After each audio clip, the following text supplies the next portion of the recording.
Hey, welcome everybody. We're now live on YouTube.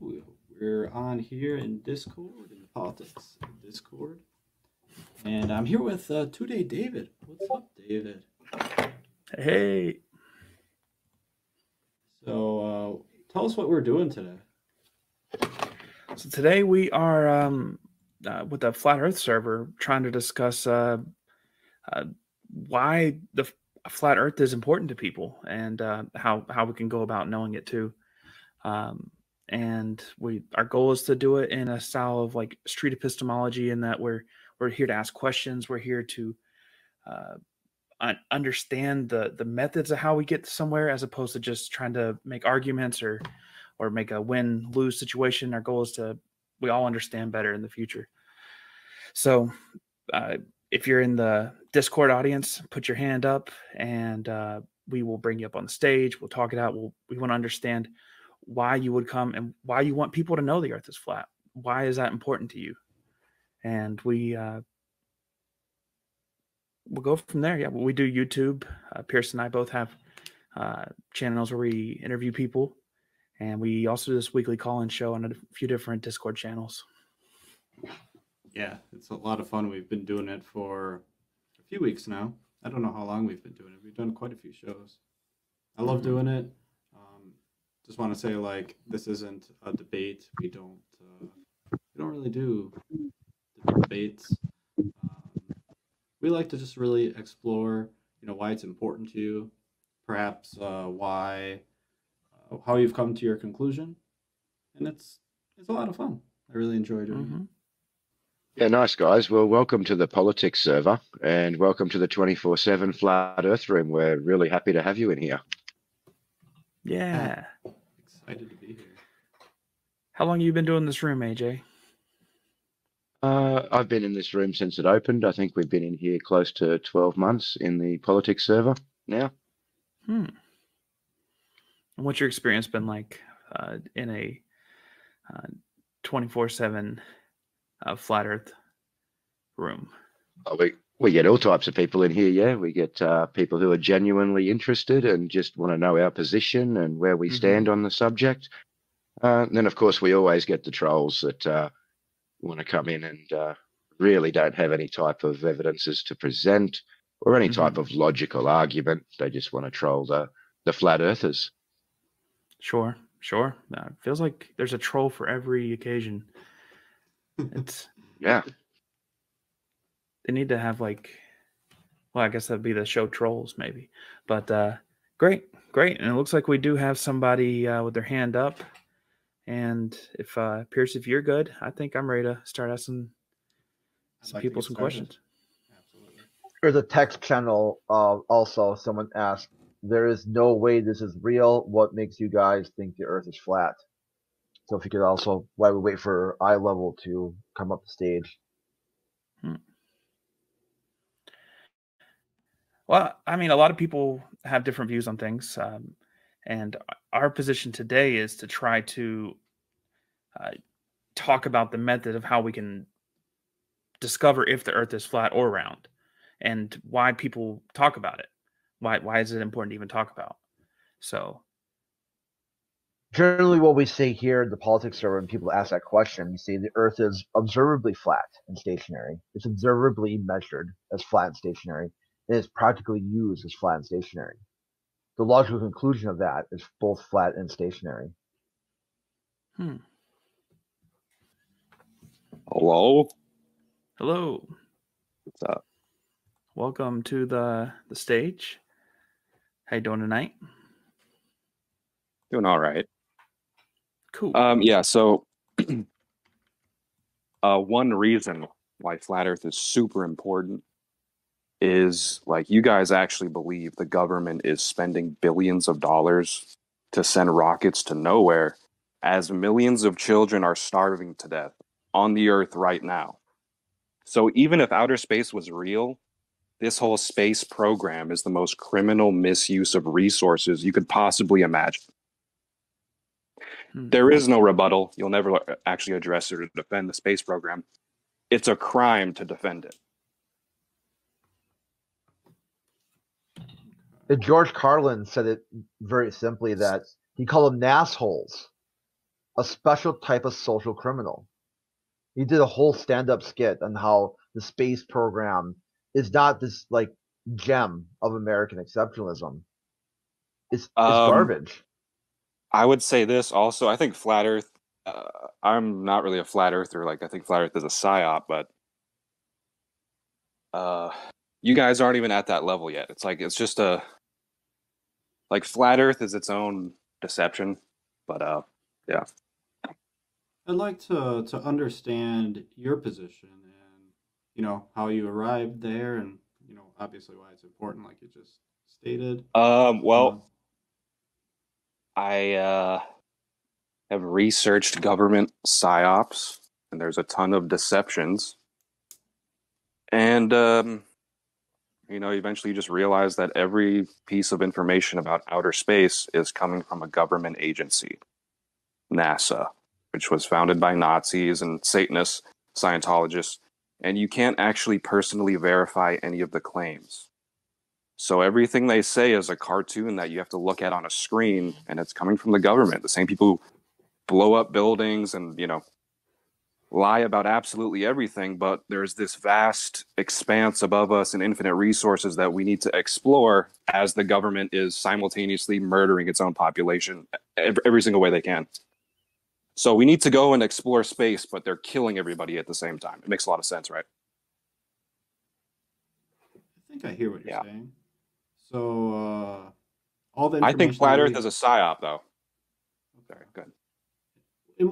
Can you explain that a little bit more? You mean psychological operation, right? When you say that? Yeah. Okay.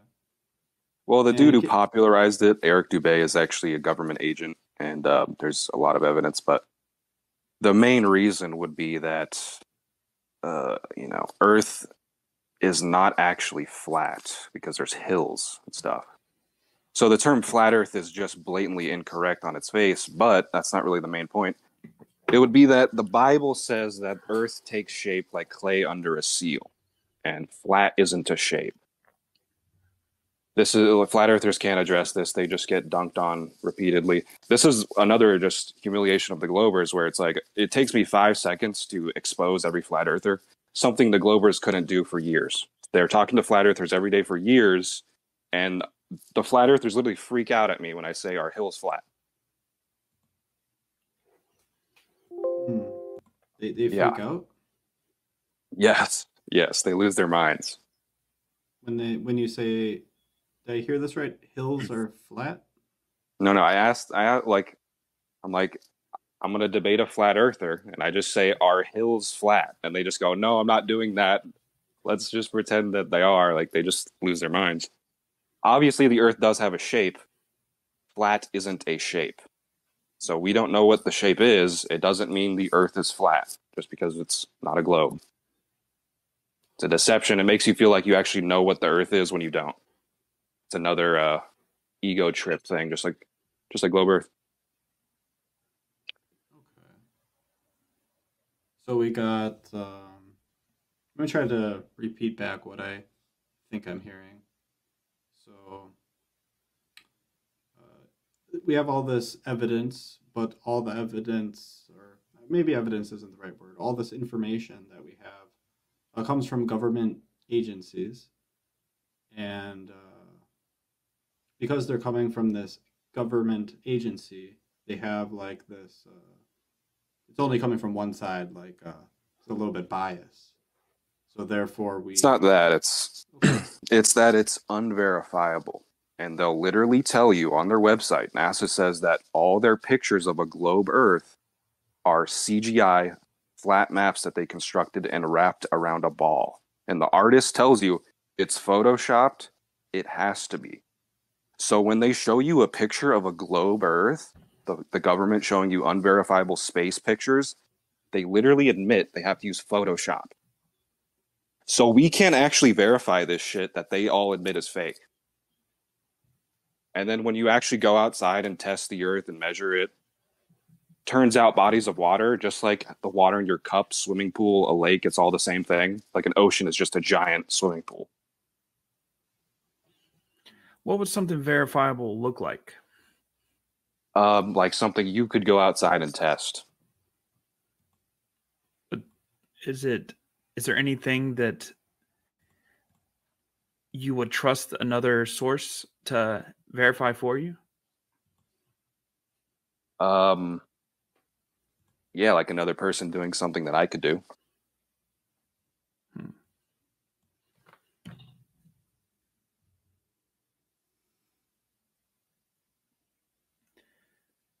Say hypothetically, if the rockets went into space and the satellites were in space, and they were getting these broad images of a large Earth that was round. And Okay, hypothetically, if it was real, would it be real? how would you That's the know? question. Like how would you know if it was real or not? Like what specifically? Is there a photo, or is there a measurement, or something that you would accept that would raise your confidence to say, okay, maybe this globe situation is more true, or maybe this flat situation is more true? What kind of evidence would you look for? There would have to be like many videos and just measurements done by individuals that prove that there's like curved bodies of water. But that's not how physics works, so it's not going to happen. Just a joke. Like it's just another. They literally tell you that everything you experience isn't real. This is another thing. They tell you that, the Earth as we experience it isn't moving. They tell you it is. They tell you the Earth is moving over 1,000,000 miles per hour. You actually don't experience that. But if you believe that, you then believe that reality is something you don't experience.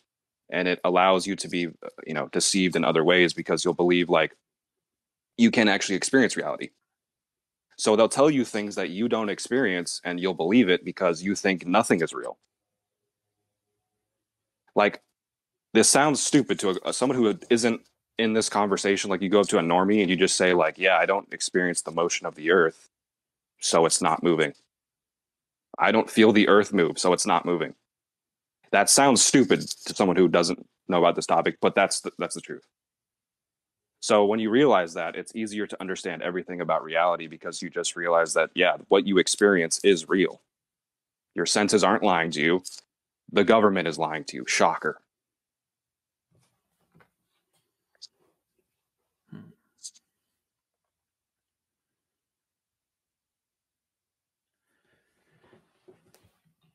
If the world was different, if the government was more transparent, and you saw a different world in this way, how do you think life would be different for you? If the government didn't lie about the Earth? Or if you had a way to verify the information. One of the two.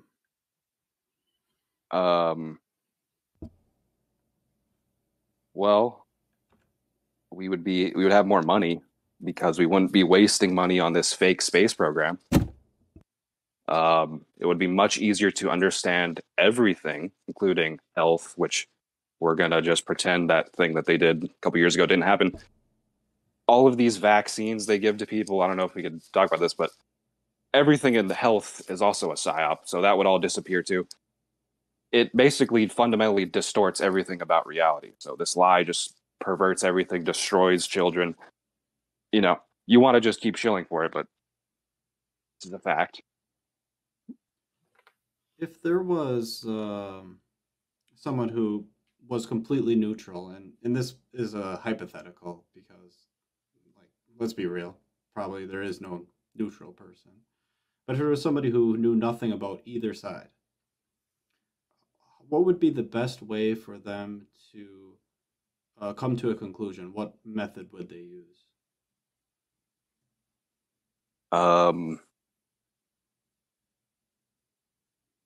Well, you would have to explain to them the globe, and they would just be like, what the hell are you talking about? Like, if you just went up to some islander who's was never taught the Earth as a globe, they would just think the Earth is what they experience. So you'd be like, no, the Earth is actually moving. And they would just be like, what are you talking about? like you would have to explain this whole system that is completely contradictory to everything that's experienced. So that would be difficult to do. The only reason why you think it's normal is because they told you this as a child. So it's like you just feel like it's, you know, a normal belief. It's not. Okay. I'm hearing you. Yeah. So it sounds like the kind of like the default assumption should be that the Earth is not a globe. I don't know exactly how you describe it, but that's okay. I don't think that's important. Yeah. Um, If someone wanted to conduct some sort of test to figure it out, let's say they didn't know, like they heard globe and they're like, maybe, and maybe they heard flat and maybe they're Yeah. like, maybe. Yeah, what would they do to figure that out? I would say that you would have to like research the arguments a little bit, and then you would have to make your own observations, because you could talk about it all day on Discord and it's not going to prove anything. You have to actually understand what you would be experiencing on a globe, and then go outside and actually just look at the Earth, and you will know for a fact that it's not what they say it is. So you can make your own observations, and that's what you should do. Okay. When you're looking to make these observations, like what specifically do you look for? You could observe like a hot air balloon just floating for 20 minutes in the same spot and the Earth isn't spinning underneath it. You could do long distance observations of things that should be hidden behind Earth curvature. Like there should be a, curved body of water obstructing something in the distance. You could just look and see the thing in the distance. There is no curve. These are some examples. Okay. If someone were to make some of these observations and come to the conclusion that the Earth was actually a globe, why do you think they'd come to that conclusion? Well, I've seen, hundreds of these observations, and they all have to say it's refracted. And it looks like the Earth is flat. This is the current globe cope. They say literally everything we observe is an illusion, but the flat earthers won't accept evidence. So, I mean, I don't even know what to say at this point. Okay. That's okay. Why do you think? How do you think you came to a different conclusion than everyone else? I didn't. The thing is, everybody who actually looks into it they just become a flat earther. Like it's pretty obvious. The only people who are globers are paid shills, full like literal Satanists. I've debated this for like 6 years, and I've debated globers, and they do the same thing where they repeat a question. They go, "Oh, but like you didn't explain sunsets. Explain sunsets. How does the sun set on a flat Earth? You didn't explain it." You explain it to them 30 times, and they just keep repeating themselves. And you hang out with these people a little bit, and you have different conversations, and eventually they'll reveal that they actually worship Satan. I'm not making this up. This has happened many times, where they start giving a sophisticated answer about how Satan's actually the good one and God is evil, and they're just some psychotic evil person. I'm not making this up. These are all the people shilling for a globe. I've actually talked to a guy on here who not sure it's everyone, but I'm sure you've met. No, it's a lot. It's a lot of people. I've also talked to this one dude who said that he was literally a paid shill, and he was getting paid to shill for a globe on Discord. And I talked to him like a year before. He was saying globe arguments. I talked to him a year later, and he was like, "Yeah, the Earth is flat." He was just telling me he's a flat earther. He was like, "Oh yeah, when I talked to you, I was getting paid." And he sent me like a website and how to sign up for it and all this stuff. There's paid shills. There's Satanists. Post that in the Discord, this is why they lied about it in the first place. So they made this up in the first place because there's evil Satanists lying to children. So the people shilling for a globe on Discord, when you fucking just dominate these people over and over, and they come back the next day like they didn't hear anything you said. These people are not intellectually honest people. How would we So what you guys believe is that the flat earthers are all crazy and intellectually dishonest. You believe there's a community of crazy, dishonest people who can't figure out the truth. I don't think But that at it's all. not. There's no opposite side to that, right? No, we didn't say that. Yeah, I don't think that at all. I don't Okay. think you're Well, being. I don't think you're any of those things. I think you're being very genuine right now. yeah.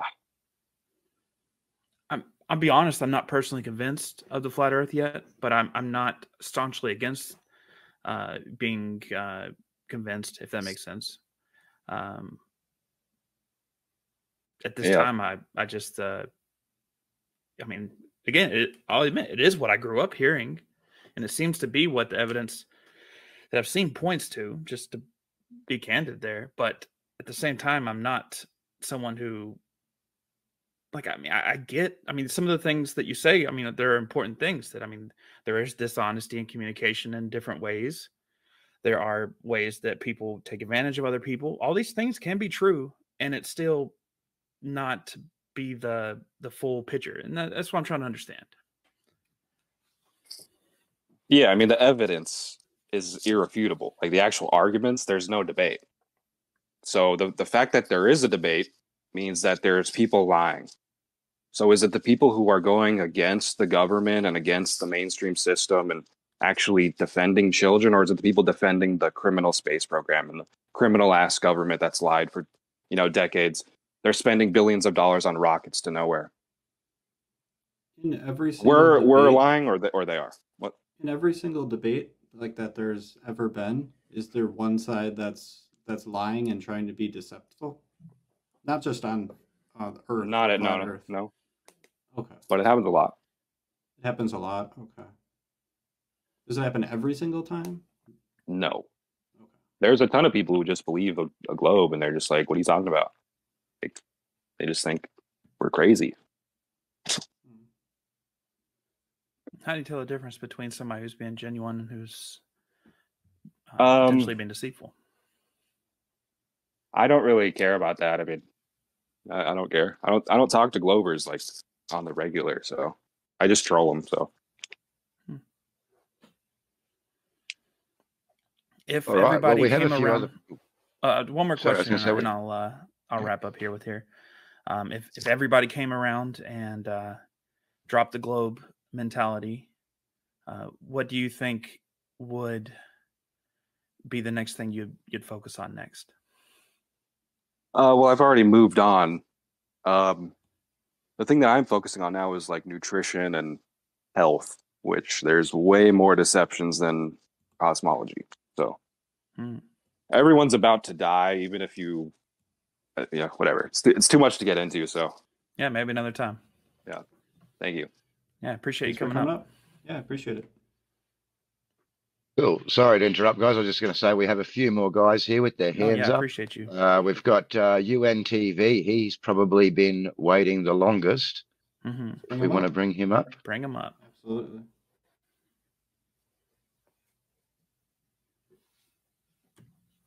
Hey, there he is. Well, hi. I prepared some questions for you. Sure. So here they are. Why will the government want to, make us believe that the Earth is a sphere? Why would the government want to make us believe that the Earth is a sphere? Is that what I heard? Did I hear that correctly? Your audio's a little cutting out there. Sorry. The Earth is a sphere. Okay, I think I got the question right. I think there's quite a few possibilities for that. One possibility is that it is a sphere and it's educational. That would be one possibility. What are some other possibilities? They could be doing it for some other reason. They might have some sort of gain to get out of being deceptive. I'm not sure personally what that gain might be. Maybe if people would go to another planet or something, and if they think And there's some that theory it's a that there's globe, some hidden resources, Sure, basically. There's it's an option, I suppose. yeah. Something out there. Now about that, you got me thinking. I have a theory. Let's hear it. Well, I'm not a flat earther, but well, you already talk about the space program. That is a waste of money, you know. So they could be just washing money with this. Could be washing money. Yeah, that's a possibility. That's what the other guy was just speaking on in a lot of ways too. I think. Whether or not the Earth is flat or a globe, I think we can all agree that the government probably fleeces a lot of money. I think we all agree on that, no matter what we think. I think we all agree. Anybody can. Yeah, obviously as a flat earther in this room, we get this question a lot, guys. This is one of the biggest questions that comes up to us is why would they lie to us? Why would they tell us that we're on this ball if we're really on this flat topographical plane? And I suppose the best answer we can give is almost a question. Why do liars lie? Yeah, we don't understand their motive all the time. We understand that, you know, usually there's some sort of benefit or gain to the person that's being dishonest, but it's only something we can speculate on as flat earthers. So we generally try to stick with things that we can prove physically in reality rather than speculate on what this government's doing, what that person's doing, why would that person lie to us? Or, you know, is that person a government shill? Is he paid to be here? All those things really don't come into it for most flat earthers. It's sticking to the facts of what we can see. So I hope that it helps answer the question, UNTV. Another thing, Another question. yeah, one more quick on that too, is that NASA is part of the executive branch of the federal government. It is tied at the hip to the Department of Defense. All the astronauts, high-grade military officers, the headquarters of NASA, Redstone Army Arsenal in Alabama, Cape Canaveral Air Force, like Space Force Station. So, like, this is part of that military-industrial complex that Eisenhower warned you about. Eisenhower, the same guy who signed NASA into law. That these are about weapons.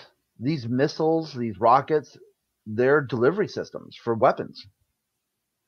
It's been that way since, like the last caller said, von Braun and Operation Paperclip. They wanted the best weapon years and missile years to work at NASA. It is quite a coincidence, isn't it? Like, where's this peaceful exploration of space? When's that going to happen? Perhaps we'll want to come back to that at some point. That sounds interesting. Mm-hmm. It might be something to explore. But UNTV, you got the stage right now. Now, Yes. another question is: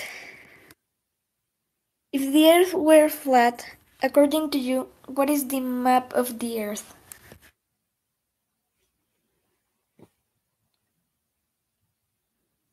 You're speaking like, are you looking for an answer? Like, what are the continents? Like, where are they? Their placement, that kind of thing? Just like, how do they look like? How does it look like? Because depending on the map, there could be a lot of changes. Like, for example, the flights or how the time works. Okay. So, if I were to believe that the Earth was flat, what would it look like? What would that be like? I'm not sure how to answer that question. I don't know if you There's a number of some help different from us here. models on Google and everything, or on your search engines in that way. In fact, I think one of the better potential convincers, I think, that for people would be, and somebody designed this and send it so I can send it to people I know and talk about it. I'd love to see a side-by-side flight path tracker thing. I'd like a computer generated, because you have the globe models that they'll send you. I'm curious to see if they could do a side by side. I think that'd be really interesting, and I think that'd get a lot of people scratching their heads. Just a side note. All right. Yeah. UNT. Oh, I'm sorry. Continue. No, it's okay. Okay. You asked a couple questions. I would like to ask a question for you now. So let's say we got Okay. flat Earth right here, globe Earth on the side, and this is similar to the question I asked earlier. If there's someone who's neutral and doesn't know which side to go with, uh, what would be the best way for them to go about figuring it out? What are they gonna look for? Well, I mean, I think there could be the two things. First, about just science and the gravity and all of that, but that is more difficult to prove. So, I think an easier way is, for example, in a mountain or in the Burj Khalifa, for example. In the Burj Khalifa, when you go to the top, it's a different time than in the bottom. It could be night at the first floor, and then you go up with the elevator, and the sun is still there. And that wouldn't make sense in a flat Earth. I think so.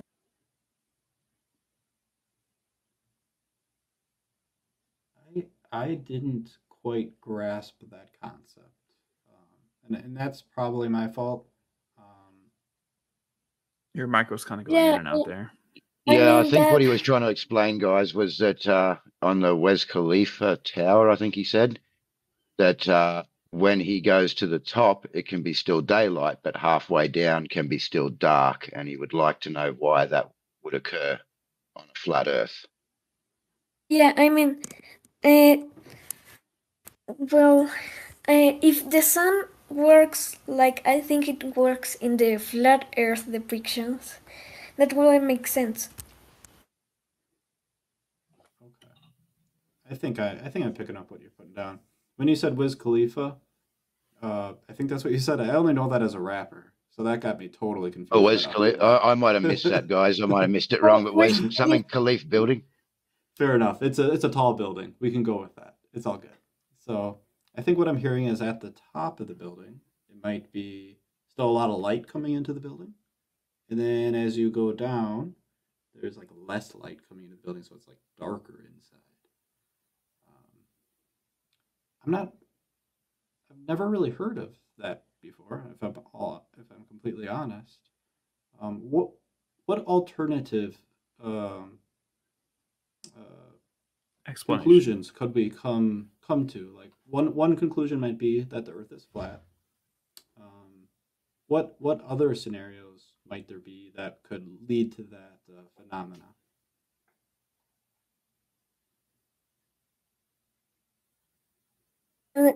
Another scenario. Well, just in the Earth, in the round Earth, if the Earth is a sphere. Well, um, at night. Uh, wait a second. I need to organize myself. Please do so. That's fine.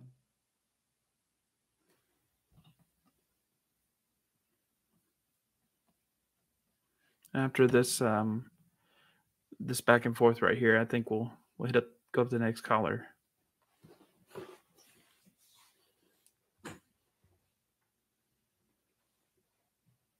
Okay, so it looks like the next person that's had their hand up for quite some time was Key. Where are we? T reverse. Well, so here's the tall building. You know, It's taking time to and load for me. Yeah, it's not loading for me either. If you want to just explain it, that would be helpful. so you're in a sphere that is the Earth. Yeah, and you're on the top. Let's say on the top on that moment. So, well, if you were a little bit to the east, you know, there will be less light. because you will be lower in comparison to the sun. So here's the sun.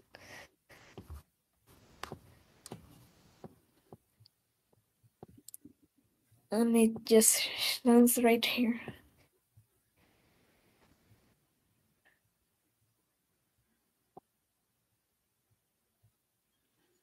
It's not Yeah. loading for me there. Yeah, I'm it's sorry on not TV. One more question for you, actually, before we move to the next one.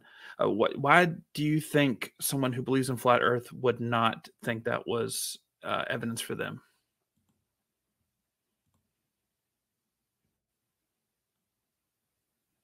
Well, I don't really know, but I guess they will like make a theory about how the sun works. So in the flat Earth depictions that I know, and when I debated with a flat earther, the sun was like above a disk that was the Earth, and that doesn't make sense with this phenomenon. So maybe the sun will go in the flat Earth in the flat Earth depiction. The sun will go like a little bit up sometimes and like down some other times. Like when in the flat Earth depiction that I know, it just like floats above the Earth, but here it may have a different orbit, more or less. So what they're discussing here is the depiction that we're given by the Flat Earth Society. So the Flat Earth Society, I'm not sure who's in charge of it or why they're there, but they put out some of these crazy pictures, in regards to the flat Earth just replacing the globe in this heliocentric model, still rotating around the sun. They present other things like the Earth moving upward at a certain pace, all things that can't be substantiated. But, generally flat earthers, we're not stating that we're a disk in space. We're not giving a shape of the Earth. We're just giving a description of the Earth that we can test and see. Yeah. So, UNTV, thank you, but we would love to have you in our server to come and listen in and learn a little bit more about flat Earth. But I think we've also got some other people here waiting to speak now as well. I think. Yeah, I appreciate you coming up. Post the name of that building in the chat here or the YouTube channels for later, and we'll talk to you later on. Right on. Thanks, AJ. No worries. And we have T Reverse or Cross Reverse with us. Yeah, just reverse Camus. Camus.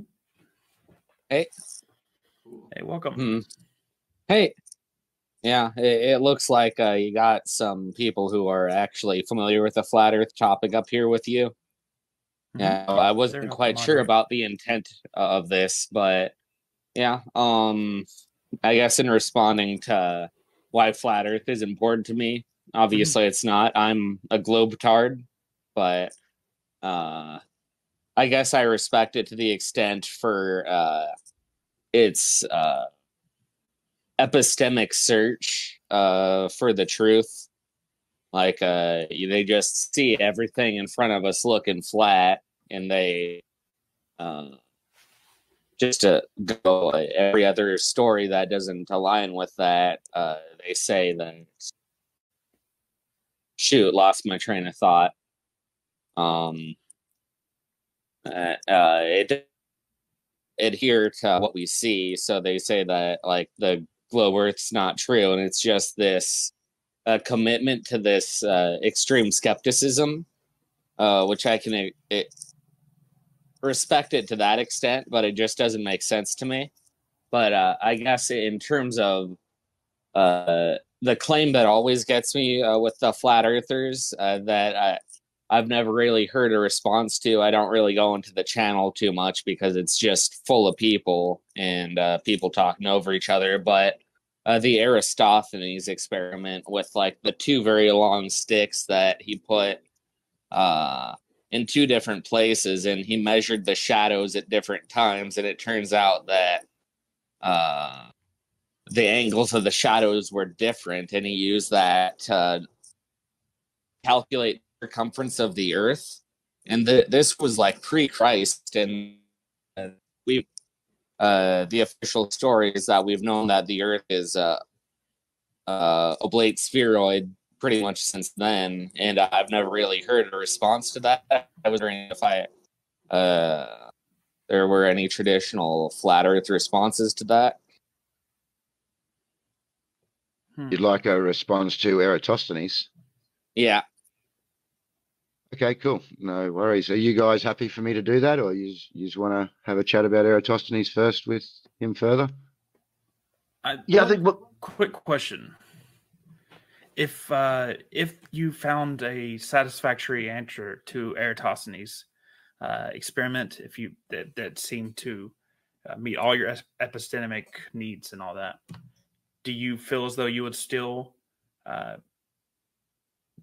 be in your same opinion on the globe versus flat? Absolutely. I'd still believe that the Earth is a globe. Like, I just see that maybe they have an alternate explanation, like, I guess involving how the sun like rotates above the flat Earth. I guess that's the way that they tackle it. But I don't know. I've just seen pictures of the flat Earth. Flat Earthers would say it's like a composite, but yeah, it's gonna take me a lot longer to than debunking one point. But I'm still interested approach the Eratosthenes experiment. Well, let me ask you: is there something that would be a major head scratcher, something that would say, you know, if there was something that explained this, I think my confidence would change, at least a little, maybe not fully convinced, but what, do you have anything that comes to mind when I say that? Just someone getting like a hot air balloon and like flying up so high that they can take a picture of the ice walls that are keeping the water in on the flat Earth. Or like, I don't know, I saw one thing in TikTok where past the ice walls is just more land. I don't know exactly what version of flat Earth these people fall into up here. But yeah, an actual picture of people going up high and showing that there isn't really curvature there, because I don't know, I've just seen people talk about like going up in these military airplanes, and like they're like, we can literally see the curvature of the Earth when you're up that high, and that seems to just show that the Earth is a globe. But also, every time I've heard about it, it's a celebrity. So if it is this grand conspiracy to just say that the Earth is a globe, of course the celebrities are going to say that it's a globe. So I don't know. Playing a bit of devil's advocate there. Yeah. I mean, if you saw You've raised a lot of points. Sorry, I was saying he's raised a lot of points all in one. Yeah, for sure. If you saw a picture of the ice walls from a hot air balloon, how would you know that it's real, and what would it take to convince you that it was legitimate? I guess I'd have to see a continuous video of the feed of it going up. Like, I guess at this point with AI, like being able to create these realistic videos, I guess theoretically, some really creative flat earther could just fake a feed showing him go up, them going really high and like showing the ice walls, but I don't think anyone would go to that extent to prove the flat Earth. To flat earthers, it's just, or at least I think it's just this demonstratable idea.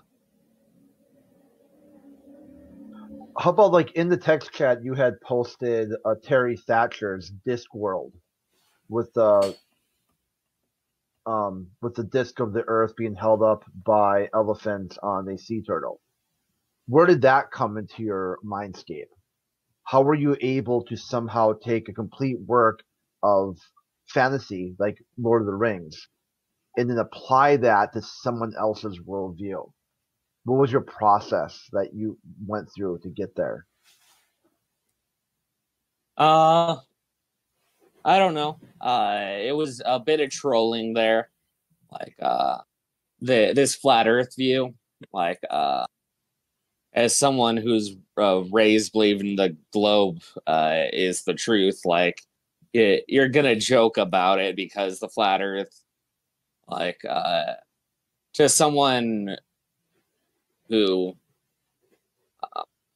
I guess you can argue that I'm in Plato's allegory of the cave, they'd make fun of the idea of a flat Earth if the globe Earth just seems to be an inevitable conclusion to how things are. But I was talking to one of my friends, and he basically said that this whole flat Earth thing came from a series of novels. I don't think it was Terry Pratchett. Terry Pratchett did Discworld, the flat Earth. Yeah, that's what you posted on there. A turtle. Yeah, the That's flat Discworld. Earth. Floating on a turtle. I thought that was a D&D world thing. Terry Pratchett was specifically the idea that that's a disc. I don't know. I'd really like to concentrate on the epistemology here, and I think we might be striving a little bit or getting a little bit away from that. Well, if I could, I'd like to maybe address just some of the questions he'd actually put forward originally, just so that you do have a flat Earth perspective, if that's okay. We've had Eratosthenes, ice wall, further land, and plane seeing curvature. They were the 3 points that were made. Would you like to hear something from the flat Earth side? Yeah, absolutely. That's why I came on. I'll mute myself while you talk. Pierce, Tudo, David, you guys all right with that? It's your show. I mean, I'm open for it. He did mention basically he could hear those things and it wouldn't convince him. So I was kind of wanting to drill down to understand what is the more foundational epistemology in his mindset. But for the audience, for everybody else, I mean, you're welcome to share your parts on that. But if you can make it brief, please. Yeah, no worries. So Eratosthenes, so he brought up that Eratosthenes had measured the curvature of the Earth. Now, this is something that we've been asking for a long time. Someone who can actually show us a measurement of drop over distance required for the curvature and the claimed radius, okay? Eratosthenes, like he said, was around before Christ. We have no primary documentation on Eratosthenes to prove that this guy even existed or did what he did. It's only in recent times that this has come out into the public and into the schooling system. But firstly, what he's done is he's measured two angles requiring a flat plane. Here we have shadow angles. An angle is two straight lines meeting at a vertex that he's measuring on the ground. Secondly, he wasn't trying to measure a drop over distance. He had a presupposed idea that the Earth was already a ball. So what he was doing was taking those shadow angle measurements. He was then reifying that back into a ball, or calculating a radius and circumference based on his knowledge or belief that it was already a ball. So he never actually measured direct curvature. And then he made some big assumptions in there as well, such as an infinite distance to the sun, parallel light rays, etc. Now, this is something that we can set up on a smaller scale and show you that if there's a light above something, then it's not going to cast a shadow. However, something off in the distance is going to cast a shadow. So, and my last point, it actually isn't an experiment. It's just a test, because he had no hypothesis. He had no independent variables, no dependent variables. There was no experiment that took place. He stuck 2 sticks in wells and measured some shadow angles to calculate a circumference. Okay, and ice wall. Now, this is something that is a bit trolly as well, yeah, because this is what gets brought up a lot. Well, show us your ice wall. Okay, now we don't claim an ice wall. What we would state is that we know that bodies of water need to be contained. Okay, so we have a swimming pool, it has an edge. We have a lake, it has a shoreline. We have the oceans. The oceans are going to require a shoreline. Now, some of that land is going to be different topography. Some of it's going to be flatter, some of it's going to be higher, some of it may be beaches, some may be mountains. So we know that water requires a shoreline. Further land, again, this is just speculation. Again, this is these gotcha moments that we have in here. Okay, we don't know what's beyond that area in Antarctica. There is no independent travel past the 60th parallel, and it's not somewhere that you and I are probably ever going to go in a lifetime. What they want us to do is speculate on, well, how big is this Earth? What shape is this Earth? And then this is a gotcha if you don't have all of the answers to these questions, yeah? And plane seeing curvature, very briefly, according to the radius of the Earth, you would have to be much higher than any planes fly to start seeing the actual curvature of the Earth. I think it's approximately about 350 miles. So the International Space Station height would only just start seeing curvature. So claims that it's seen from aeroplanes just cannot be possible according to the geometry and size that we're given.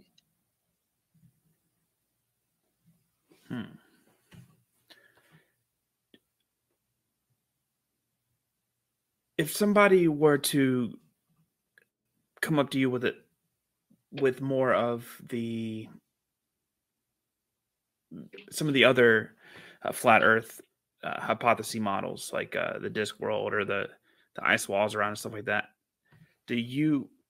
how do you differentiate yourself? Like how come you're coming to a different conclusion than they are? You're asking me that, sorry? Yes, sir. Yes, sir. I personally don't claim a model. I don't think it's something that I can actually prove. So again, I try to just stick with the description that we can give, and what we can actually physically measure and test is this, the land that we're standing on. We can do tests over water, long distance laser tests, long distance observations, so water, ice, and all different types of things like that. But again, it would just be speculating to state or put forward some sort of model. But again, falsification is independent of replacement. We don't need to replace the model to show that the current model does not work. Interesting. Camus, you brought up some good stuff here to think about. We're going to move on to the next callers. We're going through an hour about this point. Let's chat again sometime soon, okay? Okay, fair enough. Have a good day. Thank you for answering my questions, AJ, to the best of your ability. No problems. Hello. Good evening, everybody. Hello, Shadow Wizard Money Gang. So, I have a canker sore in my mouth because I bit the inside of my cheek. So I'm going to try and be as concise about this as possible because it kind of hurts to talk. I've been in this server for a while now, and I've listened to a lot of the flat earthers in their special little channel talk about their views and their questions about the globe model. And look, I love a good conspiracy theory as much as the next guy, but there are some problems I have with this one. And it is, of course, that a conspiracy theory, right? Part of the assertion is that it inevitably comes to the point where the argument is made, which is that, well, everybody who says the Earth is a globe is a liar, right? That guy who was in here earlier who said that everybody he's ever talked to that believes in a globe is a paid shill. I wish I was a paid shill, but anyway.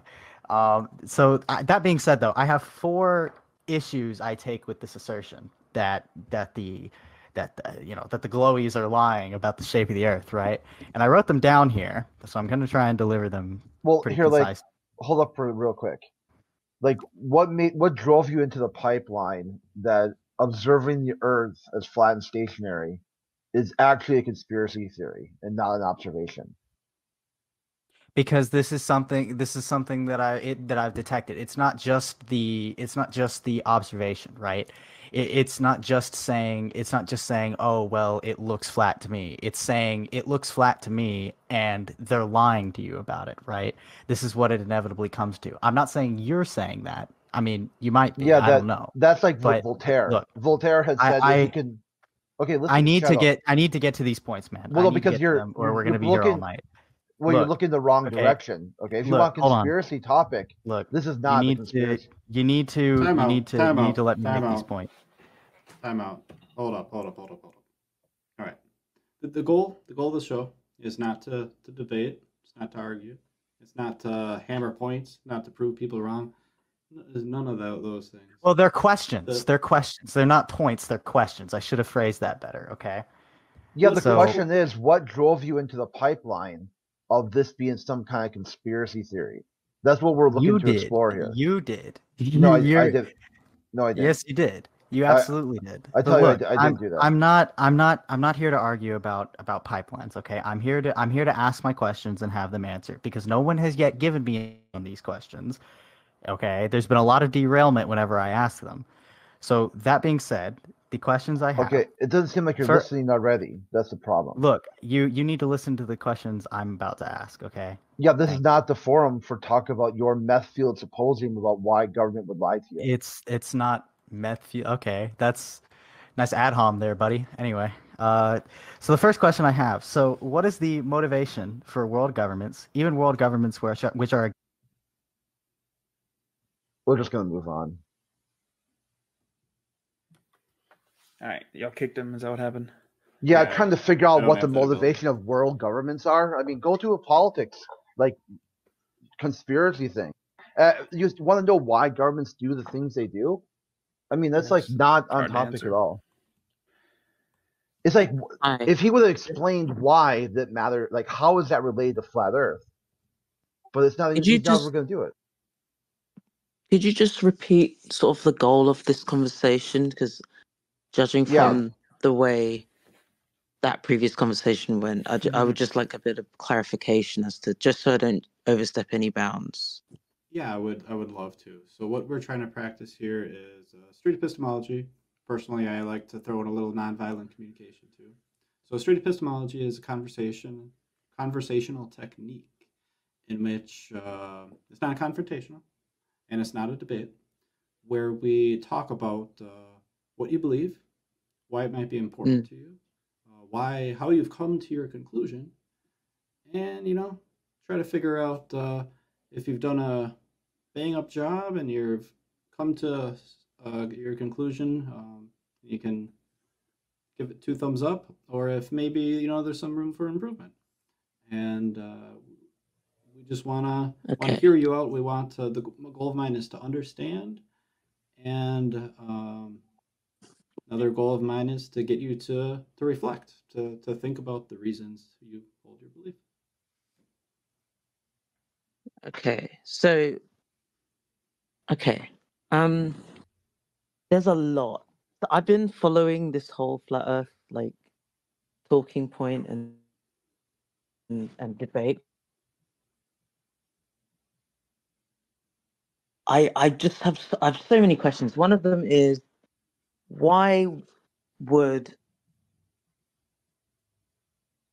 so many different governments around the world come together and collude in this big conspiracy? This again. Yeah, Like I said earlier, this is confused. the. I'm not gonna lie. I'm let me confused. try to I talk to don't him about know, this. like, Let me talk to him. Let me talk to him. Drove Yes. you into that pipeline. Hear me out, I guys. did say that I want this to is ask the these biggest questions if you don't thing mind brought here. up, guys. This is the biggest thing that gets asked every day. Like I said earlier, this is the question that we get over and over again. What do you want us to this ask? calamity. Look, this is how it really breaks down. The questions of globe proof is photograph from space. Why would they lie? And minority opinions are just stupid. And if you present anything flat Earth related, they just say guys, nah. I hear you. I hear you, and I hear your frustrations. One of the reasons we want to have talks, call-in shows like this, because our goal is to have the conversation about the conversation, to basically to talk about to quit spinning our wheels, spending 40 minutes explaining government motivations or ice walls and all these kind of things, and break it down to say what is actually important, like what would actually convince you. Like instead of saying, well, here's this, and this, they can see books and books of different types of information everywhere. And it may lead them to different things. What you got to talk about is what is important to them. What is their epistemology? What is their epistemological foundations on things? How we can, what is needed in their mind? And sometimes they don't know. Sometimes people don't know. So may I make a suggestion? May I just make a suggestion? So, with your street epistemology, I understand, like you explained, it's a conversational tool that helps people reflect on their reliability of the methods used to arrive at their deeply held views. Yes. So maybe my suggestion would be, rather than coming in here and asking us why liars lie, asking these types of questions, maybe put forward a view of why you are so deeply rooted in the globe belief and what has made you come to that conclusion, especially when you've been in the room for so long and, like you said, and you've listened to these arguments, so that we can understand your position and how you've come to that belief. That makes sense. Is that a reasonable suggestion? Okay. That makes sense. Right. So I've come to this conclusion mostly because of my background. So I have a degree in biomedical sciences. I do a lot of research for a lot of organizations. I'm involved in a lot of satellite technology, communications, all kinds of things.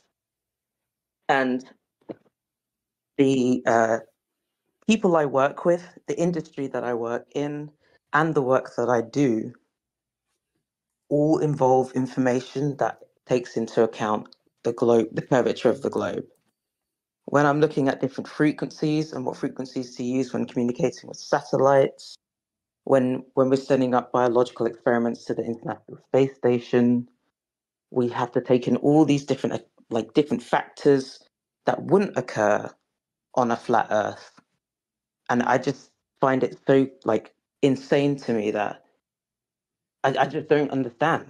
I would love to just understand why there is so much evidence and so much industry and development in these fields, yet this is somehow a big collusion. And I guess some of you might think that I'm part of this collusion. No. We don't think that. So, can I answer this, please?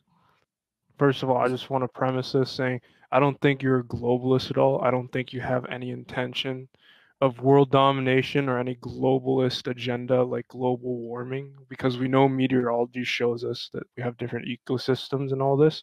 But just to answer your question, how we see it, how machine like radar and GPS, how it works for us, is that it makes more sense for radio signals and different high frequency, medium frequency, low frequency signals to be transmitted at a closer range, which is a straight line that's horizontal on Earth, not somewhere that's 50 kilometers up into the air first.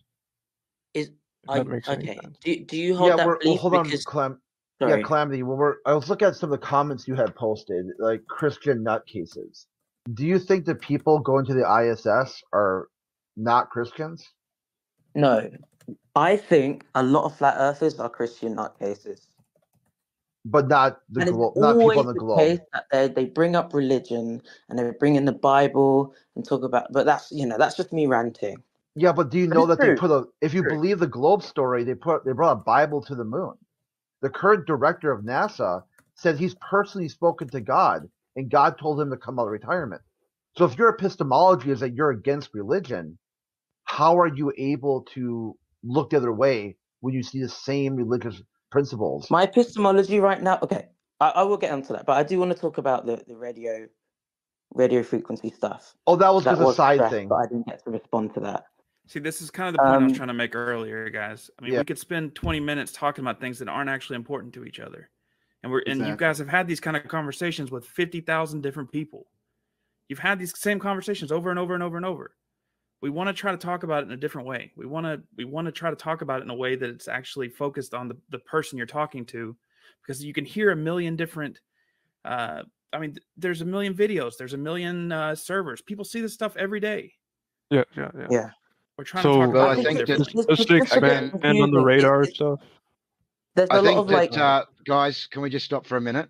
And I think that Clemming here has given a very good example of why or he believes what he actually. So let's let Tudo, David, and Pierce get into that with him. Thank you. That'd be nice. Okay, what I heard before things got a little crazy there was you believe that the Earth is a globe, and it sounds like it's related to your field of work, or at least field of interest. And one of the things I heard was relating to frequencies. Is that the biggest piece of evidence that gets you to your conclusion? No. Okay. That's What just is the the biggest thing that I'm knowledgeable about. It's not the biggest piece of evidence, but it's a reasonable chunk of it. Sure. Okay. What is the most important reason, the one that holds the most weight, that gets you the most to this conclusion? In terms of frequencies, radio frequencies and things, I would say it's having to bounce low frequency signals from the moon to reach stations across the globe. One of the reasons we can do that is because of the fact that the moon is pretty reflective at low frequencies, and it covers quite a large area when it bounces off. I'm not like a radio expert or anything, because I just dabble in that field because of my job. But I hear you. And that's one of the things that we do.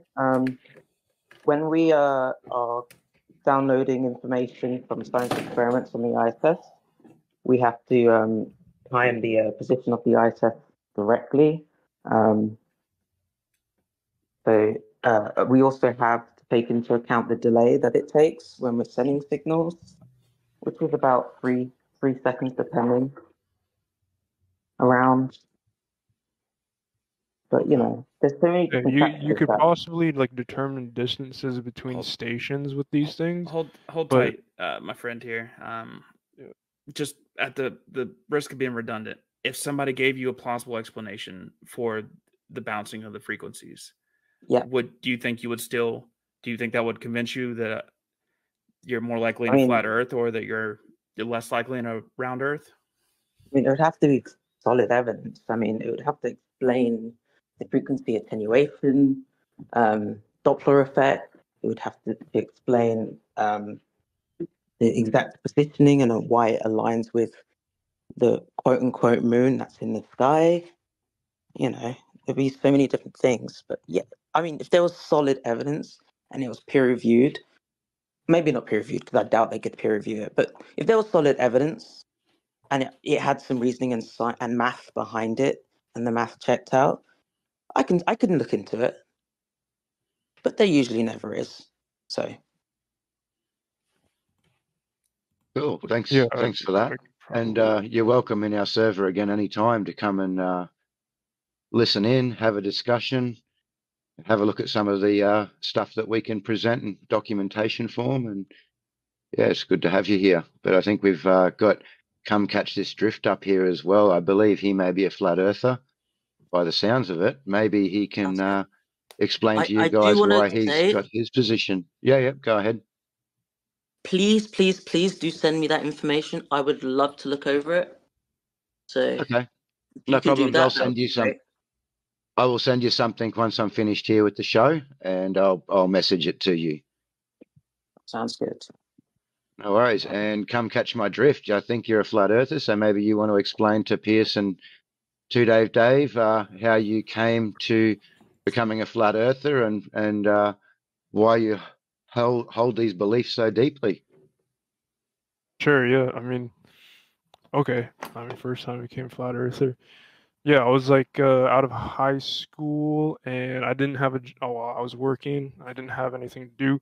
So I started looking up, flat earth stuff. I ended up doing that. And I think it's because I was like having this epiphany about what the shape of the earth looks like because I've been told the same thing throughout my life. And then I realized that it was run by elites and globalists and all this stuff. And I saw someone on the internet talking about it, and that's how I got into it. Like what, 4 years, 5 years ago, and it makes a lot of sense right now, and I feel like it has a lot of spiritual sense as well as like existential existential sense. Like it gives existential meaning instead of compared to like the heliocentric model, basically. And I have a lot of explanations for it. I've done enough research, and I'm also in college doing like the globalist perspective on like the studies for it. And I'm always like debating and sharpening what I believe in by comparing the evidence between the two to come up with a conclusion. I'm on more the flat earth side.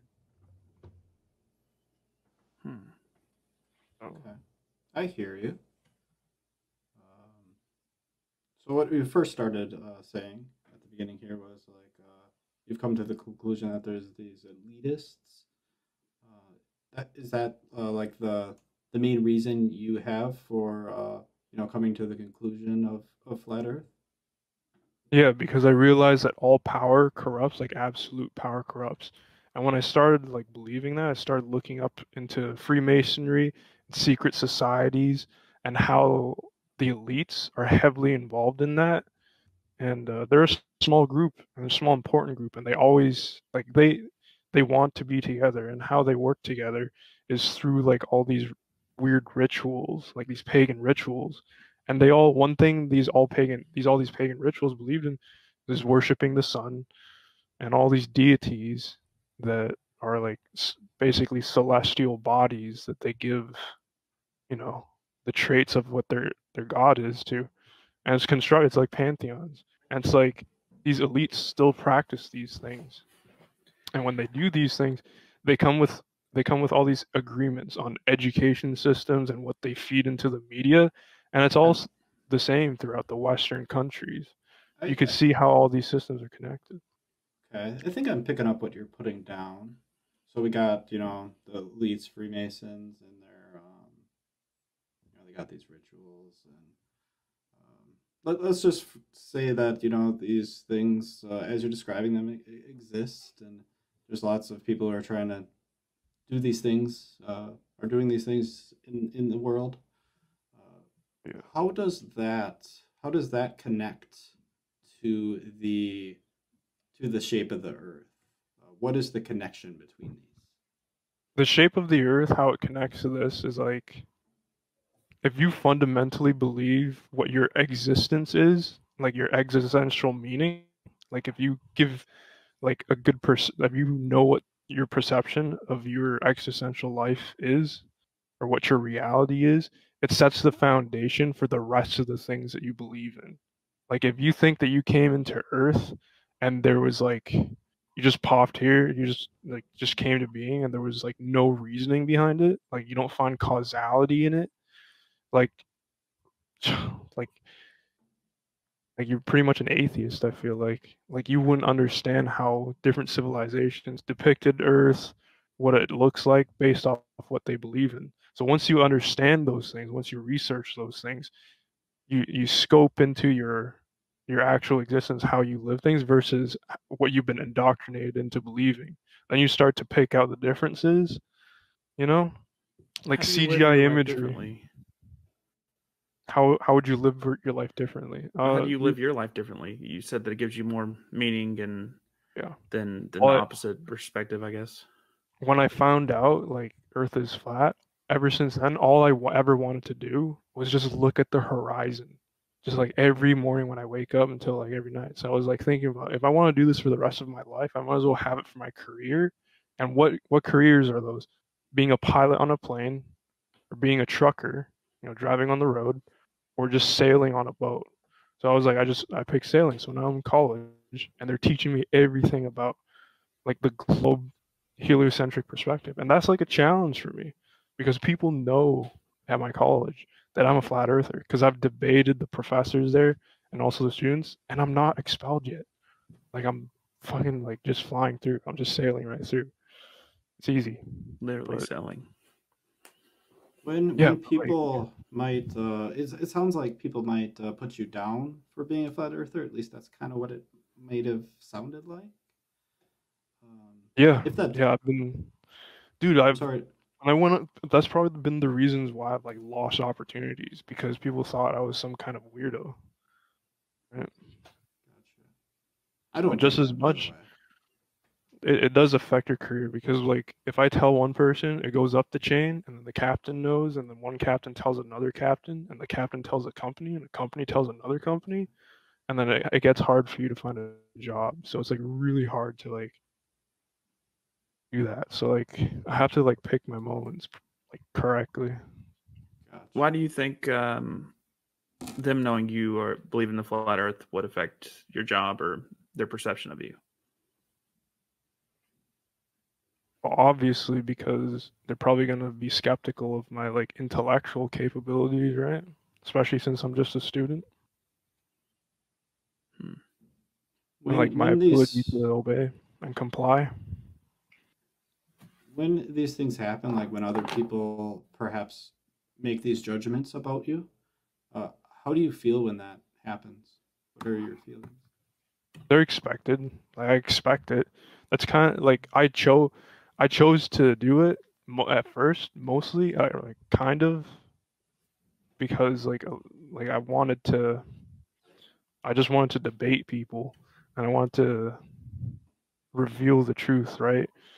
So like, there's a little bit of like that challenge, and everyone can sense it. You can sense it when you have differing opinions, and like it's best not to do that when you're around the same people all the time because you're going to spend like a very long time with these people. It's best not to do these things, right? And knowing this, like I should probably do that, learn more. I see. It almost sounded like you were kind of inspired to do these debates. Yeah, like I want a debate. I hope this panel is a debate, debate. If someone were to like jump at you and attack you, maybe call you names or something, how would you feel regarding an event like that? I'd be indifferent, doesn't affect me. Really? Wow. That's really interesting. Like for me, I think I would feel pretty like, I don't know, maybe sad. Maybe I've been called the worst things on here, bro. Like people, yeah, I have my reputation on here, and I get it, but is this my life? No, like I'm far beyond this, and people are nice in real life. If I meet anyone ignorant or whatever, just whatever, just better stuff out there anyways. If you did convince somebody of flat Earth, how do you think their life would change? Would it be for the better or the worse? You said that this comes with a lot of ridicule. It comes with a lot of insecurity with job stuff. Why do you try to convince people if it has these potential setbacks? Well, I do it as like a way of just if I'm really comfortable and I just want to do like small talk and I want to turn it into like it's something you just do behind closed doors with someone you trust. Like if you're talking about something that you deeply like believe, like it doesn't have to be like public for people, anyways. But on the internet, yeah, I mean, you're on Discord frequently, maybe, I don't know. Why is it important to talk about it on Discord with people? I don't talk about it on here that much because I never, a lot of people talking at the same time. It's like hard to get a word through. How do I feel? Done my exams. Yeah. Is there one thing that, for the similar question I've asked all the other people, is there something that you could find out today that would, if presented to your satisfaction, would make you say, well, maybe it is more practical that it is a globe Earth?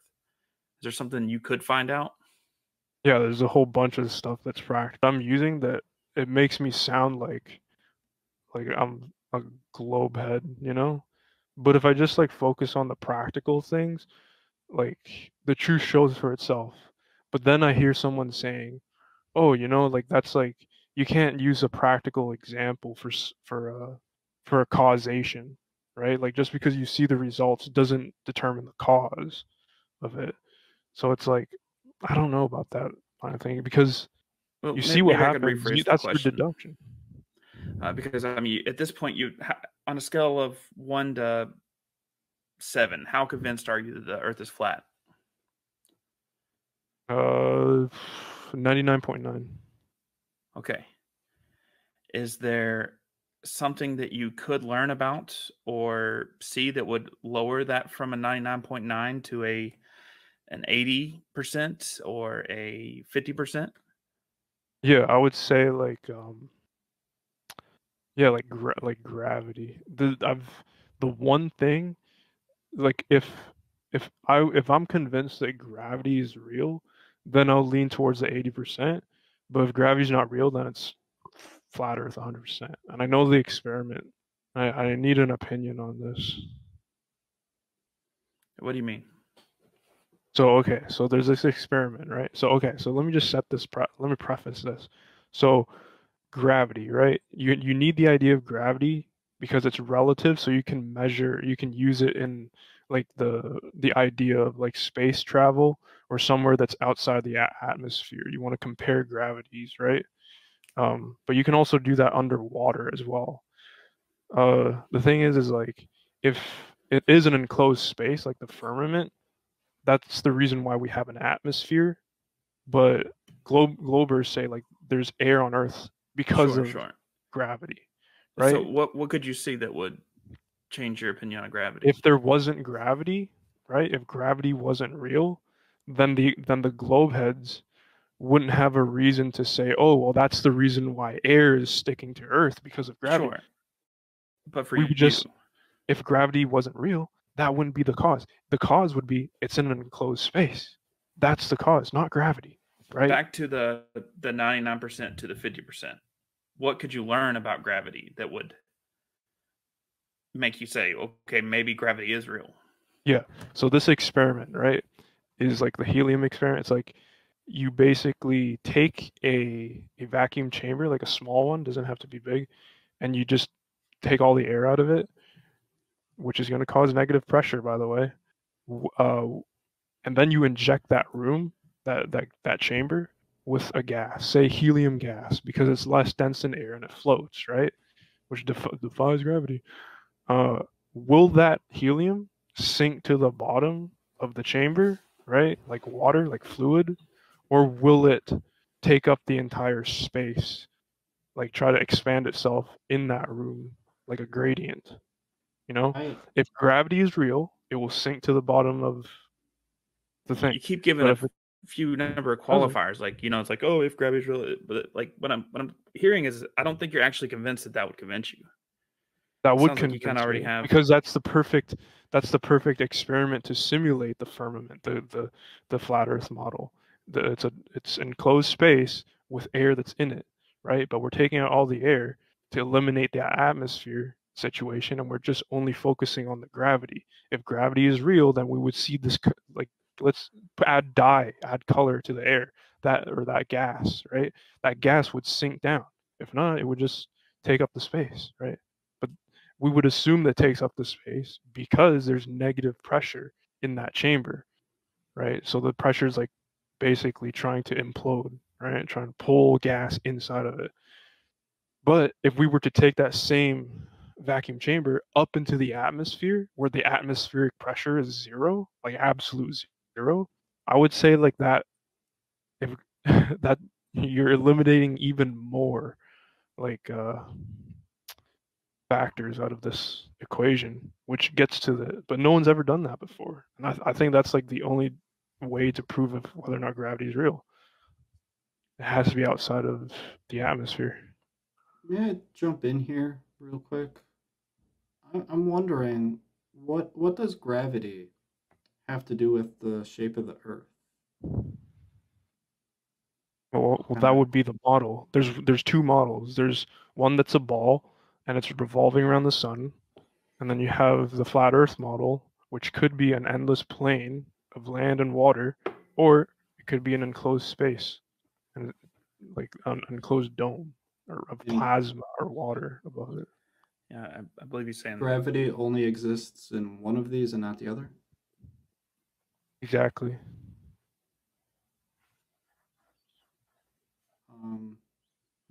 I wonder if we're using the word gravity different, like you and me. Like I would consider, the pen falling here. That would be gravity to me. Does it mean something different to you? Yeah. Like gravity mean? is just your cause for why things fall. But if it was at a higher altitude, we're told to believe that it's supposed to float because we're out of the chains of gravity. So, it's very conflicting. You just don't know, But for me, I think gravity is because of buoyancy. Like things fall because it's less dense than its median. All right. I see what you're saying now. That's where the vacuum chamber thing comes in. Gotcha. I understand now. I see what you're saying. And if this, depending on which way the results would go, you would your mind would either be at this conclusion of flat Earth, or this conclusion globe, depending on the results. You'd go one way or the other. 99% to like 100 is gravity. You know what I mean? If you were convinced that gravity is real, would that affect your views on everything else you said about the meaning of life, the globalism, the conspiracies of sorts, like all those things? Or no, it wouldn't. I'll find out one day. Maybe like in 10 years, 100, whatever. They find new research. How like the world shifts. It's not gonna change. It's not gonna destroy my worldview because the world's gonna change, whether or not I still hold the same beliefs. So that I still have to keep up with that. So it's not going to destroy my world. No. Well, not necessarily destroy. I'm just curious what kind of effects it might have. Neat. Come catch his drift. I've got a lot of questions for you some other time. We've got a number of people lined up here, and I want to run through here. Thanks for coming on. Thanks for having me on, bro. I appreciate it. Absolutely. Yeah, I hope it felt like it was a meaningful discussion. Love you guys, bro. Have a good night. You too, bud. Catch you later. All right, I just wanted to take a moment to pause here, and I wanted to talk to AJ and Crit. So with regards to the callers previously, some of the ones who believed in a globe Earth as opposed to a flat Earth. So I think I saw a lot of passion there, and I just want to talk a little bit about that. It may have even got a little heated there, at least from my perspective. It seemed like it went a little back and forth quite a bit, a lot of talking over each other. I just want to know what was alive in you in that moment. What were you guys feeling when it kind of got heated there? Well, I was thinking right from the very beginning, the question, why is flat Earth important to you? So for me, it matters, okay? And I could go into the whole why. Basically, the world makes sense. Some of these other guys. Yeah, I just want to know what you were feeling. I want to know what you were feeling. Yeah, I'm getting there. Okay. Okay. Some of these guys, they think flat Earth is important because they want to own someone on the internet, someone they see as wrong, and they're going to come up here and tell you what for, and they don't even know what you're talking about to begin with. He had no idea that I said, "Hey, I'm not talking about conspiracy theory here. I'm talking about a description of a surface of an object." And he's like, "Yeah, but you told me conspiracy theory," and that's sort of that not let's say frustration, but like if he's not even going to listen to the first thing I said, why would he expect charitable communication in me listening to anything he has to say after that? Especially when he's telling me about me. It's the first time I've ever talked to you, dude. I'm telling you right from the very beginning, this has nothing to do with conspiracy theories. It's just empirical observations, measurements, in practical use. To invoke all these other things is red herrings and drives further away from the topic. Why is it important, and how do you know the Earth is flat? See, like, it's interesting how the globalist will invoke everything other than the surface of the Earth to describe what the surface of the Earth is. You'll get people coming here, look at that black hole, look at that moon mission, look at... Gotcha, Crit. I think what I'm hearing, because I think what I'm hearing is when the person was, when he was talking over you, it sounds to me like you were feeling pretty frustrated. And I think the underlying reason behind that frustration was you want to be heard. You want your perspective to be heard, and you want it to be considered. Does that sound about right? Well, no, more like letting them hijack the conversation. Instead of them talking about why flat Earth is important to them and how do they know the Earth is flat or Earth is a globe, he came in here wanting to talk about not that. Wanting to completely hijack the conversation and make it about conspiracies and conspiracy theorists and these sort of things that quite frankly poison the well and really have nothing to do with the topic whatsoever. So, Crit, what I was waiting to do is I was waiting to hear those questions. Well, first I hear you, and I imagine you deal with a lot of people being assholes all the time, and I can understand being frustrated and wanting to get the jump on trolls before you waste your time. I get that. What I was planning on doing was I was planning to hear that point, and especially the conspiracy theory thought, and say, okay, if the conspiracy theories weren't true, but there was other evidence that pointed towards a flat Earth, would that convince you? Because if he doesn't care about the conspiracy theories, if it's just a talking point, if it's just a troll answer, well, you move past it, in my opinion. Well, the thing too is he also said before he started that he's never been given any answers to these questions. That's complete bullshit. I'm sure lots of flat earthers have broke those questions down for him, Big Bird and Barney style. That's what I'm saying. That's why I don't think. I think just asking the reason behind the question, so to speak, just say, okay, does that one really matter to you? And I mean, to some people, they might say yes, and you might waste some time still. But I mean, you can try. You can at least in my opinion, that's. But I'm pretty optimistic and naive. And I'll admit it. My name's Two-Day David because I was born yesterday. I basically ask things like I don't know anything. So that's a good way to look at it. That's why Neil deGrasse Tyson, which is a character that the globalists throw under the bus all the time, he says approach science like a child. All questions, no answers. Like, don't bring in no presuppositions. Don't bring in any baggage. And the globalists get pissed at that because they want to invoke the vast knowledge of human understanding in whatever. But they burn all the history books prior to the Copernicus revolution. So it's really this like contradictory worldview where they're willing to say trust the experts, but only the experts that validate their worldview. If somebody did feel that people were being more conspiratorial than they feel is necessary, and they wanted to ask about it, how could they go about asking that?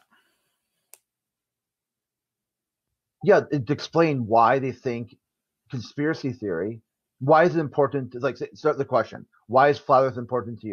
They say it's important to combat conspiracy theories. Okay, and flat Earth is a conspiracy theory. The most problem. So in your worldview, you want to challenge conspiracy theories, and you see this topic as a conspiracy theory. There's on the globe Earth, don't you have conspiracy theories?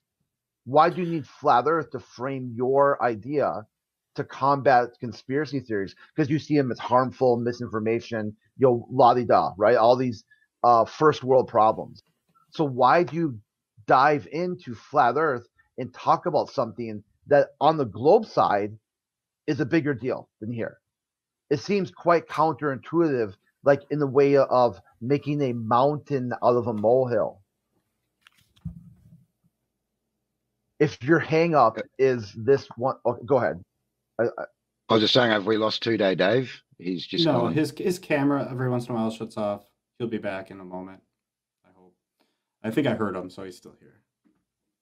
But thank you for sharing that, Crit. I really appreciate you kind of giving your thoughts on that. I'd like to get back to the show in just a moment, but I kind of asked you what was alive within you, how you were feeling. And I'd like to share the same thing about me. So I kind of made the observation that things got a little debatey, a little heated, and I felt a little frustrated. And what I would like to do with our show and in the one tonight is to have really cordial conversations and really get down to the epistemology. And it's regardless whether it's somebody who's talking about flat Earth or globe. I mean, I'll talk to either one. I don't want to discriminate. And with that being said, my request would be to have trust in David and I, and let us get down to the epistemology with the people who we bring up on stage. Yeah, that's cool. Just to answer your question from my perspective, yes. I wasn't necessarily trying to get into debate there, but the first guy that did come in and he rattled off a ton of points, which was that ice wall, aeroplanes, Eratosthenes, etc. These guys come in with these same things every day. I did want to let him speak and have all those points. I just wanted, from a flat Earth perspective, after he'd finished, just to be able to clarify a few of those points, maybe for the audience, for you guys to further understand, and also maybe if he didn't understand those points that he could. But other than that, I did ask for us to move on with the last guy in regards to maybe just presenting what his belief was. I thought that that's what we were here for, was that, if we're globers, we're going to jump in and say, hey, guys, I believe it and I have this strong belief for this reason. And same for the flat Earth, yeah. And so far, the first few guests that we've had haven't actually done that. It's almost sort of been coming in to ask questions, why the flat Earth? Like Crit said, you understand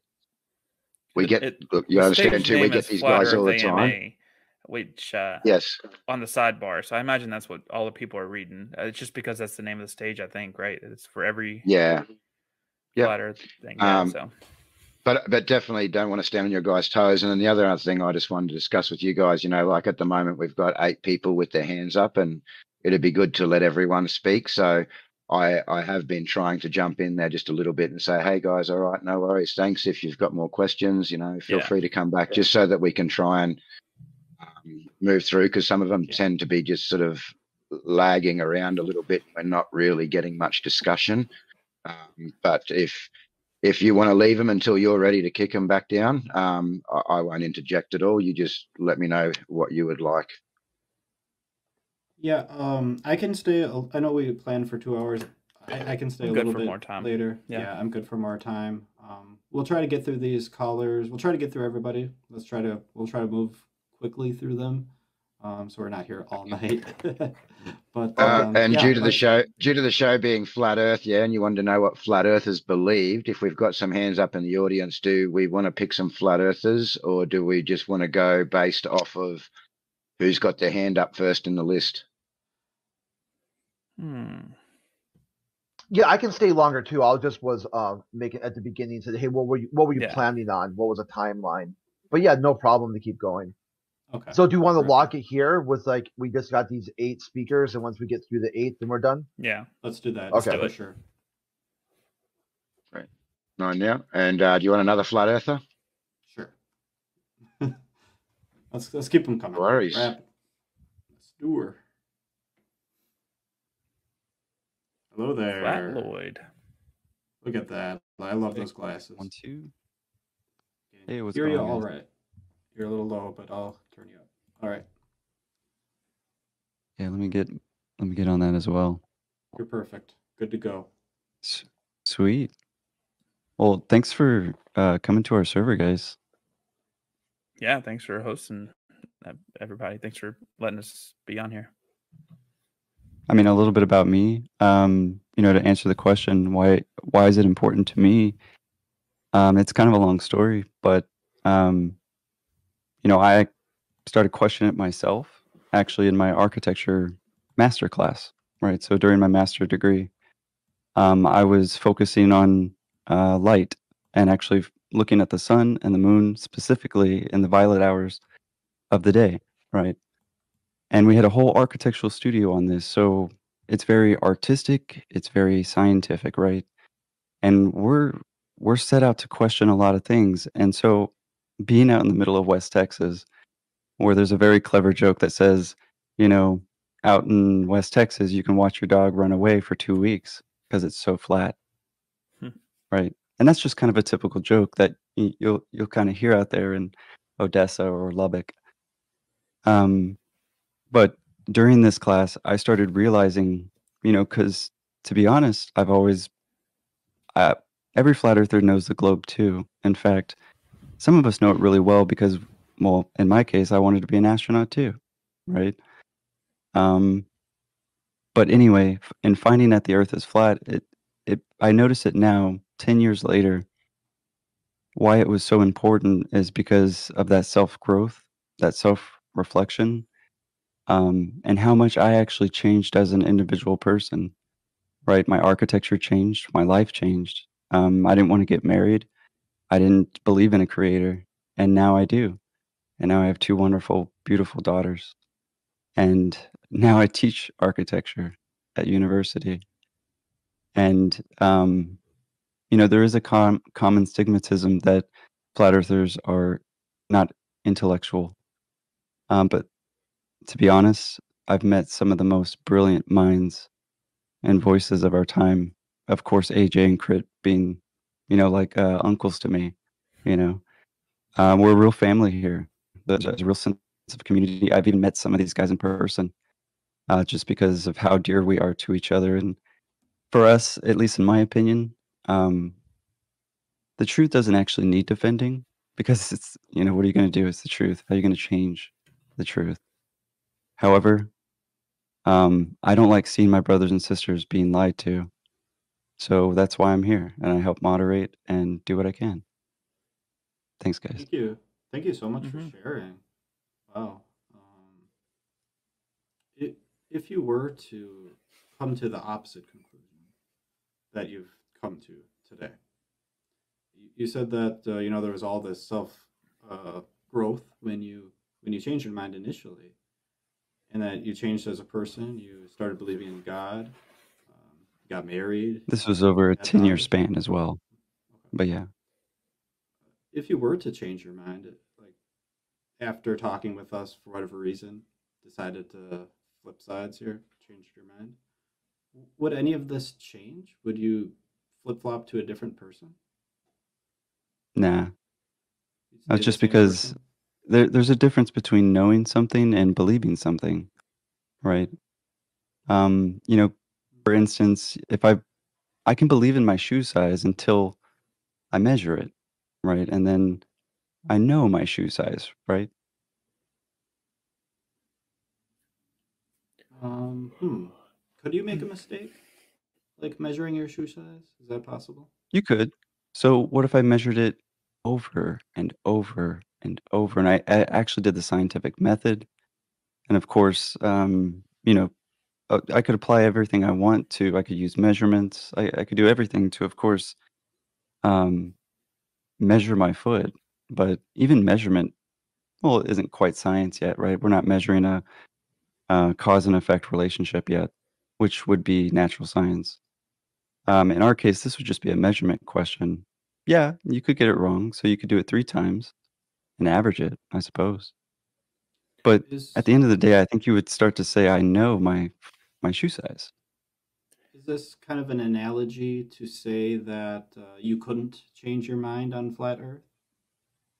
Correct. It would be like, the equivalent of somebody going, "Do you think you could believe in Santa Claus again?" I bet I could. One of the things Crit said earlier was pretty interesting to me. It was that the I can't remember the exact wording, but it was something to the degree of pointing out like a flaw or a critique in one idea does not necessarily posit an alternative. I can't remember exactly how that goes there. Well, just because something's been falsified doesn't mean you have to replace it. And very Yeah, something often, like that, yeah. don't get me wrong, even when I was starting to understand that I didn't know all the things that I thought I knew, I thought I knew why I only saw the one side of the moon. I thought I knew I was on a ball in the middle of space, like a lot of people do today, because they were told when they were young, right? Just like I was. And I couldn't even develop an argument. They just said, "Hey, it's round." They made sure a globe is in every room, and Universal Studios made sure that you see it at the beginning of every movie. And sometimes they even zoom in and start the movie. It's my point is that it's reinforced through our media constantly. First image on the iPhone, of course. 10 years ago, before you came to the conclusion that you're at, do you feel as though in a similar way you knew that the Earth was round? Was it a similar feeling? Of Would you course. compare it to Yeah. your shoe? Yeah. I mean, my teachers told me so, and they showed me all the diagrams. They showed me all the charts. I learned it just as well. The radius being 3959 miles in radius, right? And that we're 93 million miles away from the sun, and that there's 8 minutes. I mean, the facts go on and on and on, right? Just all the wonderful stories. I used to want to go to galaxies, watch Carl Sagan. I mean, the Science Channel was my bag. Growing up as a teenager. I'm So sure yeah, other don't get me wrong. scientists I had a still couple love of it. weeks where I was really depressed. Like, oh my God, what have I been doing this whole time? Let alone everybody else. You know, how could I have been this fooled? And you get a little angry. I think you feel a whole range of emotions as a flat earther. And what's hard is everybody has kind of a different path and honestly a different stage that they're at. Like you just kind of heard from our last guy, he was kind of like, maybe gravity will do it for me. When I already know that it's Archimedes' principle and relative density, and I've proved it to myself, however many times I need it, things float. um, and it's not to say that stuff to like make you guys convinced, because I would honestly say even this Discord isn't the point of convincing anybody. In my opinion, at least what we try and do at 24/7 Yeah. is just share the information. Hey, But it gets Lloyd, heated, as you guys see. if there wasn't any physical evidence, anything empirical, would you still believe in flat Earth? If there wasn't any evidence of the Earth being flat, Nothing no, that would be observable. I mean, that would be kind of silly. I mean, I don't think I'd believe in anything that I didn't have some sort of evidence, whether it be empirical or at least spiritual, right? Because I do have a spiritual sense. I've always had that, but um, Does that make and up a big questioned part it, of this come belief? back to it. But Does this make the no, spirituality? No. not a requirement, but it definitely it's hard to explain. I mean, how do you explain spirituality? But you have a sense of purpose, I guess I should say. I immediately wanted to help others and become a professor of architecture. And it's I'm the luckiest man in the world. I truly believe that. I mean, if there's only, I don't even like to say believe because honestly, I'd rather tell you I don't know something. That way, when I tell you I do know something, you don't see this guy who's crying wolf, right? No, Flatloyd, he's pretty honest. Professor, he's going to tell you when he doesn't know. I do the same thing to my students. They ask sometimes ridiculous questions that nobody could possibly know, and they want me to speculate. They want me to, oh, what's the professor's answer? And I tell them I don't know. I don't lead them on, and sometimes I don't want that part, but I do the same thing with this topic as well. I'm not gonna tell you that flat Earth even has a model because outside is reality. I don't even need a model to prove that it measures flat. What I'm saying is there's 0% chance that it's a globe, at least in my worldview, and I know that can be confusing for some. Sure. Is there a name? Side note: is there a name for a non-model claiming flat Earth? Is like you have like a person who might think that there might be a god, but it's like a generic, or they don't have a specific one. That's like a deist, or maybe even as far as like an Is it agnostic or deist? something like I that. think it's something like it. Yeah, I would say Yeah. agnostic. Are there levels? Are there terms? This is a side note, but yeah, it's generally a simulation theory or a realmist, someone who sees the Earth as a human habitat, or as we live in some sort of simulation theory that's sort of rendered out. Neat. Thanks. Sorry for the side note there. That I just was curious. That's a good side note. Yeah. Yeah, there's a couple other, like, people think that flat earthers have this one just disk in space, and that's only the Flat Earth Society. There's an infinite plane, there's ether cosmology, electric universes. There's a lot of people in flat Earth, which is fun. When we're just flat earthers talking amongst ourselves, it's some really fun and engaging conversations. It seemed to go off the rails when you get a globalist come in there, want to tell you all about you. Do you all feel as though you have a similar desire? I think Flat Lloyd, you said earlier that you don't like your friends being lied to. Do you have a similar level of conviction for discussing or trying to correct the Flat Earth Society with the disk model and all that? So don't get me wrong. It's kind of known that it's disinformation, right? It started in the 70s, Leo Ferrari, and they basically make all these kind of useless, baseless claims that really just make flat Earth and the topic look bad.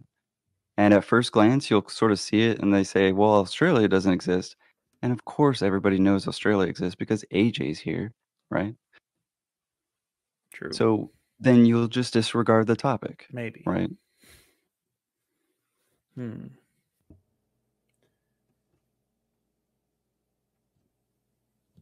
But to be honest, yeah, I mean, I don't like my friends being lied to. And that's why I kind of honestly became a professor as well, or even a dad, you know. There was a calling, there's that purpose, right? That um it all seems to come together for a reason, and business wise, I started a business. I started learning not just about flat earth, but actually, why this is also important is because I questioned actually everything else. What I was eating, what I was feeding my dog, like I started questioning a lot of things that I think a lot of people are even starting to do today. Right? They are starting to, 4 years ago, people had a lot of sex, right? And so I think a lot of people continued questioning for sure. And don't get me wrong, I think some people can take questioning way too far, right? Because there are some really wild speculations of flat Earth, and it makes you really popular and get a lot of clicks on TikTok, but that doesn't make it true, unfortunately, and it does make us look kind of bad as well, right? Because we get people come in and go, "Hey, you said this," and it's like, "No, I know what you're talking about, but that's nobody can prove that," you know. Hmm. Because I was trying to convince my family at first, right? I mean, imagine how that went. It was the equivalent of coming out, to be honest. They would have rather I've been something else, you know?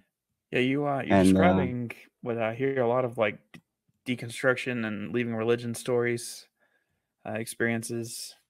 It sounds in a lot of ways similar.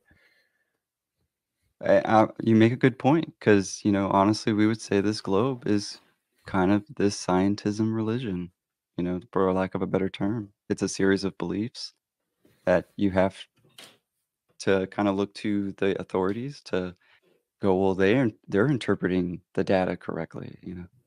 Who Is am I to interpret it, you know? is there a way that you could believe that there are deceptive authority types, that there's meaning and purpose, and that There could be. you could and the Earth still be round? Is there something you could discover that could meet all those criteria? You said something about a theorem, but then you also said you've ran it a million times in your head. So I'm curious if what you meant by that. Like how is that something that could convince you otherwise if you're saying it doesn't convince you otherwise? What do you mean? No, I mean, it's not about convincing. That's what I mean. I know that it measures flat. That there's literally zero globe, right? I mean, again, it's like if somebody asked me, "Hey, would you consider, I mean, what would it be that made you believe in Santa Claus again?" I don't know, going to the North Pole, shaking his hand and Mm-hmm. going, "Hey, can you tell me how you fly around the Earth?" Yeah, Yeah, I'd want to ride on a Chris. sleigh. If I could ride in the sleigh, I'd believe in Santa. I think Right, you know, so I mean, what would that take for a globe? Don't get me wrong, if somebody took me out in a spaceship, you know, because I know a lot of people, they see rockets going into the atmosphere and people thinking, oh, they must have gone to the edge of space. You know, oh, just send a flat earther up there. Would I be honest and tell you what I see? Of course, 100%. If it was curved and I saw that there was, oh my gosh, there's the 3959 curve. Of course. But unfortunately, you can find out if the surface is curved or not just going to the beach and actually having some pretty good optics, whether it be a telescope or a Nikon P900. I don't know how familiar you guys are with the topic, but it's one of those things that you can't just watch a YouTube video. You got to do it for yourself. If you really want to know if truth is important to you, you do it yourself and you prove it to yourself and you do it over and over again. Um, and you do it even a couple months later, you know, if I'm being honest, because I was for a couple months, I was like, because you got to understand, I didn't watch YouTube at first, and then it became this popular topic in 2015 and 16. I was the really crazy guy in 2013, you know, who was looking into Mayan calendars. You know, there was something about, I think, 9/11 also, you know, that really kind of sparked some interest too. But again, those are kind of conspiracies. You can't prove those. Whereas flat Earth is, to be honest, not a conspiracy. You can't even hide it. There's not really anything being hidden. There's just really a false story next to it, but we all see the same Earth outside. Me and you, we live on the same place.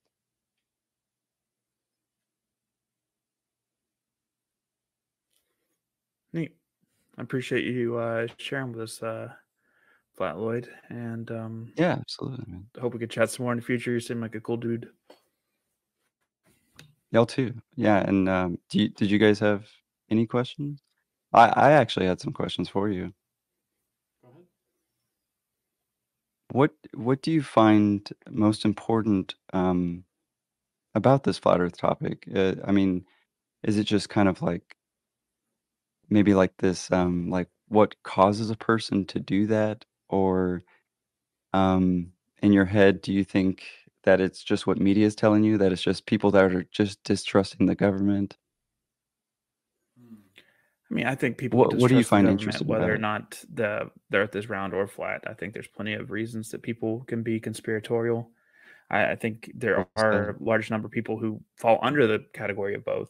I mean, but that doesn't mean that all of them are like that. I think one of the personally that makes me most interested in this is I get sick of like the language that people use when they're talking to each other about it. You know, like the globetards and the flurfer stuff, like the way that people like kind of Right. dehumanize the Yeah. people they're talking to. That to me, like I understand it's a shorthand in a lot of ways for around your people when you're in an in group or whatever. But I do feel like in a lot of ways we start making people more malicious. We give people more malicious intent whenever we dehumanize them more in that way. And so I hope that people actually talk more. But you know, I'm a foofy feelings person, I guess. Nothing wrong with that. I think they're important too. You know, both sides. Pierce, same question. Yeah, to give my perspective, it's not something that I'm super passionate about. I don't think if I changed my mind, I don't think I would change my behavior. I don't really think I would do anything differently than I'm doing now. That's why I don't have that importance. However, I do like to, learn why, what things are important to people, why it's important, and how they came to their conclusion. That's very intriguing to me. Absolutely. Yeah. Mm-hmm. The Yeah, that's a great dehumanization, Thanks so answer. much. the dehumanization part is important too, because what you see is that a lot of the globalists will see flat earthers are to blame for problems in the world that they've attributed to. Like, why is there no flying car? Well, flat earthers. You know, like, why can't we have things nice? Because of science denial. You know, they put in this level of importance that isn't there. They make up like a supervillain in the world because as we become more and more inclusive, is getting less and less minority groups that you can mock or ridicule without getting some pushback from society. And Flat Earth happens to be one of those few minority groups where it's socially acceptable to mock them. Like a scapegoat for frustrations or something, or and I imagine that there is a certain amount of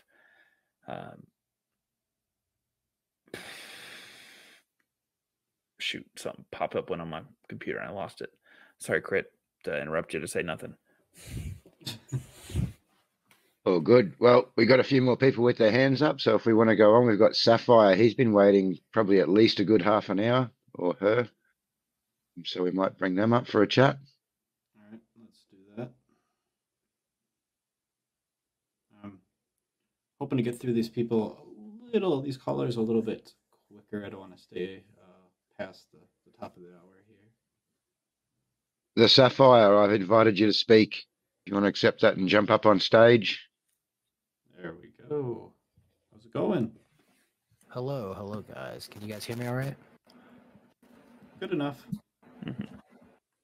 Yeah. Awesome. Well, I did want to say, first and foremost, thank you guys for giving me the opportunity to speak. I've been watching you guys for a minute, and I appreciate your strategy. I appreciate your ethic. Especially I can't. If you guys can state for me your names and your YouTube channel, that way I can find you guys. Mm-hmm.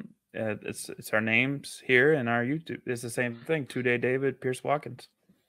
And that's it. I can just look you up. I looked up Pierce. Maybe I just scrolled past it or something, but I'll give it another shot. Pierce Watkins and 2-Day David. I appreciate you guys very much. I won't take a lot of you guys' time. I just been following along here. I hang out in the Flat Earth room quite often. I'm not a Flat Earther myself, but I'm also not antagonistic to the group either. I find that what has been touched on here tonight, something that's getting me motivated to talk is that there is a pretty heavy animus, I think, on both sides, like you guys were just mentioning. we're tribalistic by our nature.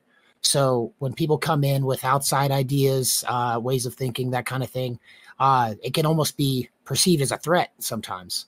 And I've had this personally, not just like on, the flat earth stuff. When I first started hanging out in the group, I thought a lot of these guys were intellectual. I thought a lot of these guys were really good at debate, as far as like the strategy and the polemics, the way that they argue. And they're very interesting. And I was talking to some people in real life about it, and they were getting oddly defensive over the globe earth sort of mentality, right? Just because I was having conversations with these guys. So I have noticed that where there is a sort of defensiveness over, these deeply held, beliefs that we have been taught them since childhood. So it makes a lot of sense that people have this cognitive dissonance when you say, oh, the earth's, flat or whatever. I will say though, that a lot of people do come into the group, and because these guys are so skilled at what they do, a lot of globers, right? They fall into these easy traps. They'll say, I've seen it. I've gone up in the airplane. I saw the curvature. But then you have scientists who actually do know the field, who do know the science, who do know the math, that will say it's impossible to see the curvature with the naked eye, regardless of how high up you go. It's just that big, right?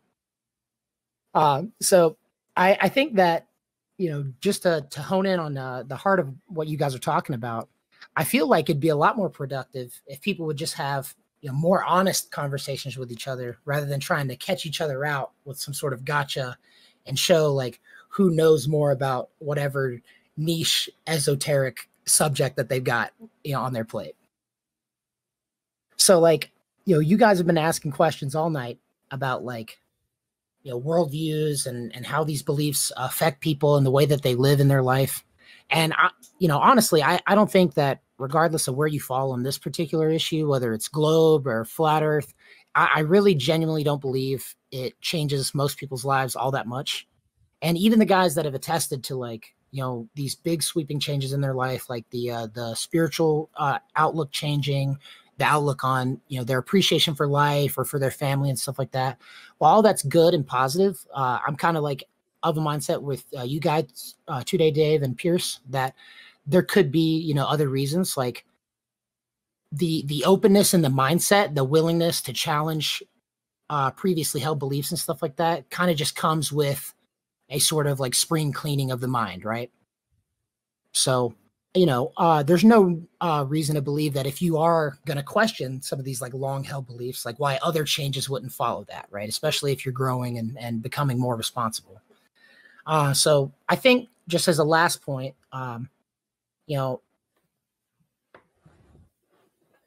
when I knock something off a table, I don't immediately think about gravity and all the consequences of gravity and the mathematic formulas and the scientific reality and how gravity's the magical force that not only is dragging my property off of my countertop, but is also keeping the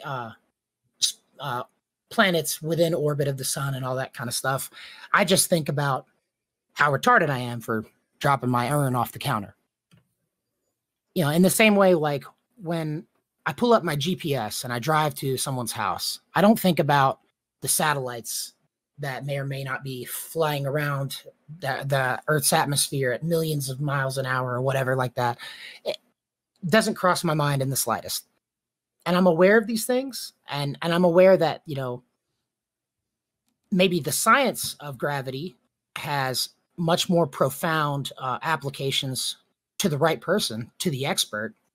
But for me, just as like the regular person who like, I'm not good at math. So like, whether you're a flat earther or you're a glober, you're not going to use a mathematic equation to convince me of the shape of the planet. I'm afraid of heights, so you're not going to strap me to a balloon and fly me up there. So regardless of where you guys fly on this issue, right? Like it doesn't really change like our regular pragmatic everyday life. There's some things that are outside of our control, but the most important thing that you guys have brought up all night, and is the reason why I'm going to go subscribe to both of your channels as soon as I exit here, is that we really need to be more cognizant of how we're approaching not just these topics, but the people that hold these beliefs, right? Because we are creating, out groups, and we are creating little niches. And I see it all the time when I do jump in the flat earth group, where there are people who join just to stir the pot, who are not good faith. And I can understand why these guys are defensive and feel the need to shut down when they see the red flags going up, because they really do deal with it all the time. And I think that it's not unique to them, but I think that, like you guys have said, if we all just take a step back, level up our compassion, and we question our own personal motivations for why we're asking what we're asking, why we're engaging in these conversations and stuff like that, I feel like they'll just be more productive in general. Agreed. And people, most people are just trying to live their lives. And as you heard a lot of people say, they don't like the thought of people being lied to that they care about.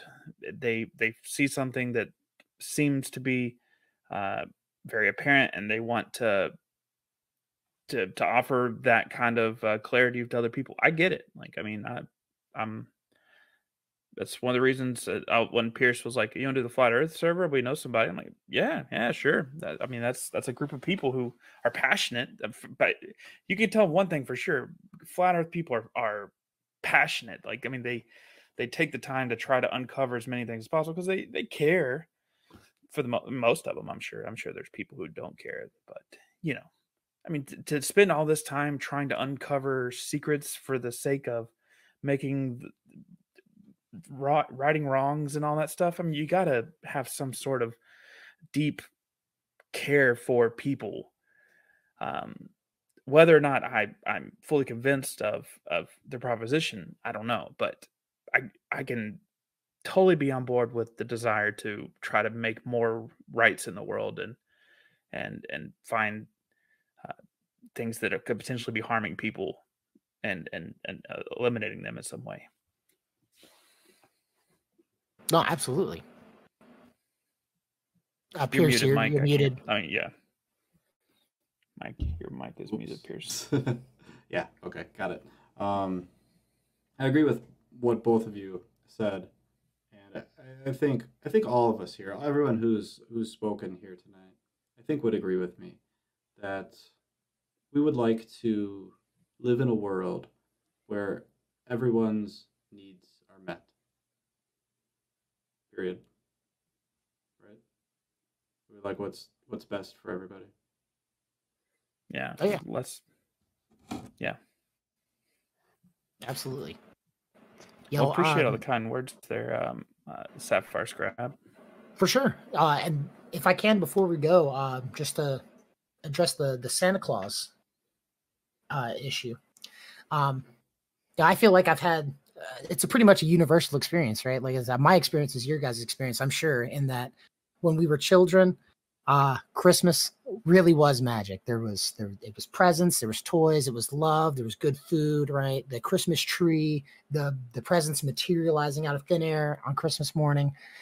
All of that stuff was wonderful and amazing, and there wasn't even really a need to question, the validity of Santa or his workshop or his elves or anything like that. That we could just be happy with the products of that.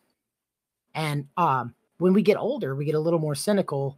We realize that it wasn't Santa, it was our parents, and that, maybe they, in an effort to make our days a little bit better, they might have stretched themselves a little too far and caused different problems down the road, right? Spent a little bit too much on Christmas. Maybe they missed work when they should have been, or whatever it is. But, as I got older, I came to realize that, Santa Claus is very real. I learned about Saint Nicholas, who, he's a Christian saint and he's a patron saint of toy making, actually. That's a neat story. Yeah. Yeah. So you get through this fantasy world of childhood. You come through this cynical realism of adulthood. And then somewhere out there is the real truth that is the foundation of that. And I think that, you know, these conversations are the way to get there. Being productive, being genuine, you know, being open. Because you know, I'm not gonna lie, guys. I was a little suspicious of your motivations, which is why I sat for so long. But well, I was very pleased to discover that you two are in fact very genuine guys, and I will definitely be checking out your content in the future. Much appreciated there. Thanks. Absolutely. Thank you again for letting me come on. Yeah, thanks for coming up. Yeah, thank you. And we have Chase, who is up next. Chase, he's like a brother to us. We know Chase. Hey, Chase. Yo. What's up? So I don't want to talk too long. There's other people and stuff. So we can make it like a street epistemology speed round if you want. But Pierce and David are great at asking questions. They've got some really smart questions. The way the street epistemology usually works, like they were saying before, it's not a debate or anything. It's just like an interview, basically, where they're going to be asking, like, I'll make a claim and they're going to ask me questions, and they'll be polite and I'll be polite, and there we go. And we'll try to see, you know, what I believe and why, and if I think that the reasons I have are sufficient or not for holding the belief that I hold. Sound good? Let's do it. All right, cool. So my claim, I think, is that the Earth is a spheroid or whatever, you know, like round or whatever, globe or whatever we're going with. I'm not a sciencey person, so oblate spheroid or whatever, but and I'm not an expert in this issue, yeah, that's my claim. Okay. How confident are you that this is the case? I'm going to say about a 97%, even though I'm not an expert in this, which sounds problematic a little bit, don't it? Maybe I should, but I think, you know, maybe I should lower it even more, you know, but that's kind of why I've not gone a whole 100% or a whole 99% is because I'm not an expert in this issue or in science in general. You know, I'm smart in some things, I swear, but this ain't one of them. What got you to this 97 or, you know, somewhere in there percentage?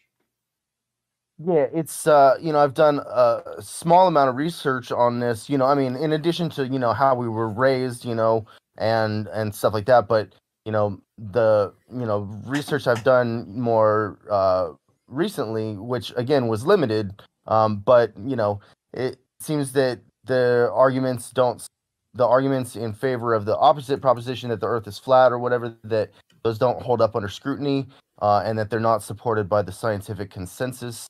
And because I'm not an expert, it's kind of like a doctor. Like, I don't know how to heal a broken arm, but a doctor, not just especially one doctor, but like the mass consensus of experts in that field, they have looked at the research. They know how to interpret the data. I'm not smart enough to do that. If I tried to run my own experiments, the math would be terrible. I'd be spilling things all over the floor. It'd be a mess, you know? You and me both. May I ask Chase a question, guys? Sure. Well, yeah, I mean, if we can just keep it as polite as possible and in question form, just so that it can say that just because I wanted to keep that street epistemology feel to it. Oh, yeah, no problems at all. So I wanted to ask you, you say that you're 97%. So with that 97%, do you believe that that's a knowledge that supports that 97%, or do you believe that it's a belief of what you've been? Yeah, cool. No worries. And then my second question was, you said 97%, and we get a lot of people talk about percentages. Do you believe that you can actually know something 100%? Can something be known? Or would you say there's always that slight bit of doubt where we can say, oh, look, I know it, but I'm only 99%. Do you think we can ever reach that 100% knowledge and know something? Hard to say. And, you know, maybe like some, you know, like this could go into a conversation about solipsism and stuff, you know, and I don't really want to do all that. But no, it was just a simple question. I'm not trying any gotcha moments. I just thought it was an interesting question because we get this a lot in the room as well. And I think it's on the path of where we're at. So I just thought I'd throw that into the mix there. And it's definitely not any sort of gotcha moment. It was just a honest yes or no question. I don't know. I had to think about it more. I think that there's some things that I think I know that I exist in some realm or another. I think that's something I can know for sure, because in order to be deceived or to be misled or to be wrong, I have to first exist. So Rene Descartes type thing. But aside from that, I'm very provisional in my knowledge claims. That's why I say I have a belief, and it's with a high degree of confidence. But I could be wrong, and something could change my mind. Yeah, cool. Appreciate your honesty. Cool. Do you know a guy called Juggling Lessons? Mm-hmm. Yeah, I've been interviewed on his channel a few times. That's a cool guy. Yeah. Like I talked to him. I mean, years and years ago, because I was on another server called the Chessboard and the Chatterbox and stuff. And I had said that I know the Earth is flat, 100%. If I were to put in a confidence level, there's nothing more I'm more sure of than the Earth being flat. Like that would be the most. That would be the highest level of confidence. So then he went through this epistemology, asking me a bunch of questions and stuff, and then he ended with that he just can't. He sees what I'm talking about, how it's flat and stationary, and went through all the 3 points. He said, but he knows Newtonian physics too well to be able to accept a flat Earth. And I just asked him, well, what is Newton's hypothesis? Like page 1 of the Principia. And he didn't know that. Yeah, he didn't even know. Either. So I'm saying, how can you boast that you know Newtonian physics so well that you've ruled out flat Earth and you haven't even got past page 1? Crit, a question for you real quick, if y'all don't mind. I would, you say for 100%. I guess the thing that I'm curious of is like the methods you're using seem consistent to you. I mean, you're saying that the methods seem good, but the methods are being used on limited information. I mean, there could be more Earth that you don't know about, right? There could be more environments that you haven't been able to test it in. I mean, I'd say you're 100% in your methods, maybe, but there still seems some wiggle room for new information. For me, so what would be? Go ahead. No, I don't mean to interrupt. You go ahead, sir. No, he asked you a question or whatever. Oh, okay. Yeah, I'd say it'd have to be some breaking the mold then. There'd have to be something so earth-shattering, so, so paradigm shifting that it would break basically what they said, like the moon mission, a giant leap forward for mankind, a small step for a man. Something that paradigm shifting. But Carl Sagan said it best, that it was the most ironic token of human history. This giant leap forward, a new renaissance, that Nixon declares world peace because of a moon mission as he systematically carpet bombed third world countries in Southeast Asia. He said it was that's where I would see like something like that actually followed through. Like they said, hey, we encountered extraterrestrial life in like the movie Arrival, and they taught us how to communicate with time in the fourth dimension. Something like that would be so paradigm shifting, so earth shattering, that would really change the way everyone views the world and each other. And I'll tell you, bro. Like if you like, I'm open minded in the sense that like I've changed my mind 1,000 times. I've been wrong, more than that. So like, if anybody wants to send me some info, go ahead and send it in a private message. That's fine. I'll take a look. I look at whatever anybody sends me because I want to learn. Even if I'm, but I have a high standard of evidence. Like I'm a skeptic, just meaning that like I'll change my mind if given ample evidence. But it can't just be like, some random article off the internet that anybody could have wrote kind of thing. Well, here's an example for me with the paradigm shift that shattered the globe being 100%. Is that when someone asks you a question that is true, if globe, but it can't be true. And one of those things was that America is exceptional. God bless America. America put men on the moon. No country can even touch that. The level of technical and scientific achievement by America is unsurpassed by anyone else.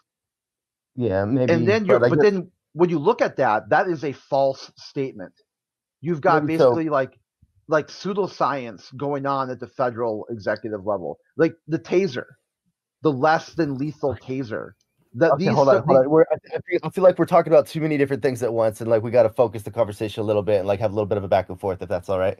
So like, I guess I'm just trying to say that like, you know, you guys can send me information, I'll look at it, but like again, I'm probably not going to be able to understand it, and it'd probably take me decades to be able to get smart enough to understand it. I have to like do so much studying and stuff. And what would be more impacting though is if the scientific community, the consensus of experts in the fields that we're discussing all came out and said, you know, or the majority of them said, yeah, no, flat earth, dude, they, you know, we've been lied to, and you know, but they're not saying that, and that's why I'm stuck. See, this is the part you're missing. It wasn't too long ago that all the geneticists said that they believed in a thing called anti-miscegenation, and they passed laws throughout America saying that if you mix the races, you'll create a subhuman mongrel class. And that would be an underlying criminal element in America. They all agreed. They all agreed to that. Here's a question I'd like you guys. They made it was criminal to marry outside your race. So what you're looking for is that these geneticists went to the grave believing this. It took other people to change that. So what you're saying is, will these people ever admit that they're wrong? No. They'll never concede. They'll never admit they're wrong. They'll go to their deathbed. Okay, well, that's interesting to me that they would do that. I don't know what the reasoning would be for so many like independent researchers to like, you know. But in any case, I think it'd be good if David and Pierce finish up with their questions with me, and then there might be somebody else that has their hand up. Chase is a very passionate person, Crit, and I imagine you are as well. And so you guys will probably have a lot of energy you can spend with each other sometime soon, probably, it sounds like. But I'm looking at Pierce's eyes. He's losing it. He's about to fall out. yeah, it's getting late here.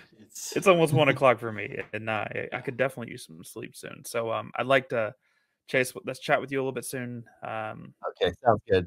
And thanks for having me. We'll hit these other people. And thank you to the group for allowing us to have this. Like I don't usually come in here, you know, a lot because it's like sounds pretty debatey and stuff like that. But street epistemology is how I found this, and so I'm interested in learning more. And thanks for having us. Yeah, Chase. Feel free to come in anytime and have a discussion or listen in, mate. Or welcome here anytime. Yeah. All right, and next we have Nicholas. Oh shoot, that's me. Hey, that's you, Nicholas. What's going on, you guys? What's good? All right, I'll try to be quick. Like just for the heads up, I think that it's typically more like about like our own views and not like other people's views of like trying to bring down other people's kind of viewpoints. So I'll try to like kind of keep it a little bit more about my viewpoints. Thank you. I think that one of the things that happened, and you guys could critique me as much as you want, Crit, AJ, like go for it, like go hammer me. Pierce, same here, 2-day David. So I haven't taken enough like classes in astronomy, physics, mathematics. I wish I've taken more. Like I was close to an associate's degree in them, you know, and I may get one in like the next year or something. And even like one of the tricky parts I see with regards to it's not just like that there's a belief that the earth is flat. There's also a lot of other things that like are against like what are like basic foundational ideas in astronomy or basic foundational ideas in physics that are questioned along with it. So it ends up being like, that's why sometimes it gets called a conspiracy theory by people. I know like people that believe in the flat earth get like upset about that. Do you have an example? Yeah, like so for example, like gravity was like that was denied, and that's a pretty foundational like fundamental force. That's Einstein and Newton. These are the two biggest most famous physicists of all time, you know. and that's a pretty foundational idea. Yeah, sorry, go ahead. May I clear something up maybe for you and the audience in regards to gravity, because we've heard that claim quite a few times. So we're not denying the effects of gravity. Like Pierce did earlier, he dropped his pen and it went down on the desk, yeah? Mm-hmm. We don't deny that effect. That's something that we all see every day. But the claim that's on the table is that gravity is a scientific theory. Okay, so now when we try to put this through the scientific method and science, we would disagree that it's a scientific theory, and we would disagree on the cause that's presented. So when people come in and say, hey, you're denying gravity, everyone gets this idea that we're not denying the cause, we're denying the effect, we're denying everything, yeah, as gravity as a whole. But I would say, no, we're not doing that. We all understand the effect. We just don't necessarily agree with what's proposed as the cause, being the bending and warping of a concept, being space-time. What you can do here, Nicholas, use your brain, okay? You don't need to study this, okay? Your brain is going to calculate physics down to the microsecond. You move your body through space. You get up to go to the bathroom to get a glass of water. Everything you do, jump up in the air, clap your hands, operate a motor vehicle. And every time your body's constantly doing second by second physics calculations faster than any computer will ever do. They can't even get close to that, okay? You are an expert. No, you are an expert in physics. You just do it at an innate level. So I would challenge you to say, Ed, do you use the curve or the rotation of Earth for anything you're going to do today? Any physics your body's going to do. You're going to get up from your desk. You're going to do whatever you're going to do. Go play catch with a dog. Anything you do, will you account for curve or rotation? Yeah, so I'm like an ant. Like I'm pretty small, like in comparison to the size of the Earth. That's at least in the globe model. If you do it by that, so that's why we don't need to take into account the curvature, because if I'm going to overestimate and round up my height, it's going to be 2 meters, right? By estimates, like the Earth is going to be like 20,000 kilometers. That's like 5 orders of magnitude, 6 orders of magnitude larger than me. So that's why you can't like necessarily like everything looks flat to us. But with regards to the main point, like some parts of physics aren't intuitive. Like some parts, like I've taken the like a calc-based mechanics course, right? That part of it, yeah, like I mean, it's actually like it feels a little intuitive. You could like kind of picture a lot of these things. Like, all right, there's like a box, there's gravity, there's this force that's acting on it. Like you could do that a little bit with it, but then that's like it doesn't become intuitive at all. Like electromagnetism, like you get into it and it's hard to visualize what's kind of going on. Like the quantum mechanics, it gets incredibly difficult to visualize what's going on. So there's a lot of like physics that's not intuitive, in my opinion. But like in general, like I think that the people that are in the like the flat Earth community, I think that they would have a little bit more credibility if they like studied physics and astronomy and mathematics a little bit more seriously, because a lot of the times, like I see people like they have like Googled these topics. They have like gone about it as like an auto what is that thing like when you try to self-learn something? Yeah, they've gone about it in that sense. And the problem with when you do that in any field, it's not just with regards to physics or astronomy, is that you could end up with like wrong conclusions, and you can make kind of like amateur mistakes as you're going along with it. And this could happen in psychology, this could happen in anthropology, it could happen in pretty much any field. Biology, doesn't matter, you know, especially with today with the internet being the way that it is. So like I think that could be one way that there could be a little bit more credibility is like someone in here like mentioned that they were like I think they have a master's degree in architecture, and they teach at a college. That's all great, but you could be an expert in one other field and be totally off base when it comes to another field as well. So I mean, like you can know a lot about architecture and then like not know a lot about biology. Nicholas. But yeah, anyway, long story short, we're starting to say it a few times in different ways now. Yeah, I'm yapping. All right, take care, you guys. That's all I wanted to say. Hey, I appreciate you coming on. Sorry to cut you off. Just sleep is important sometimes. No worries. Cool, Nick. Take care, you guys. So, guys, we've got one more. Well, look. I want to say one quick thing real quick. I think that one of the things that Crit said is that we have an attribution. We have definitional and attribution differences. The people who are talking in a lot of ways, like the effect is there. Like we understand that things fall. We understand that we gotta the way we drive, the way we fly. I mean, we can do these things. All right, buddy. How you doing? You're muted. Hello, fellas. Are you all flat earthers or are you against flat earthers? I was born yesterday. I don't know anything. No, yeah, we're more or less ambivalent. We just go ahead, Pierce. I'll let you answer for yourself. I have a confidence that the Earth is a globe, but I'm interested in hearing other perspectives. Why it's important. Why either the shape of the Earth is important to you, and how you came to that conclusion. Now, are you guys believers in God or are you atheists? I'm an agnostic atheist. Same. Oh, okay. That could be a deist. So then you don't really have an argument against flat Earth, right?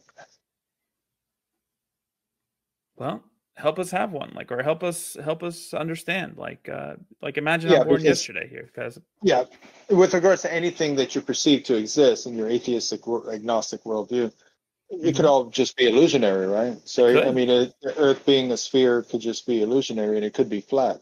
That's very true. Like it could be the case. How can I figure it out? Yeah, you can come to accept the one true God, whereby He revealed the truth of what is, whereby in the atheistic worldview you have no grounding for any truth. Sure. How's He reveal? How do we find out? Yeah.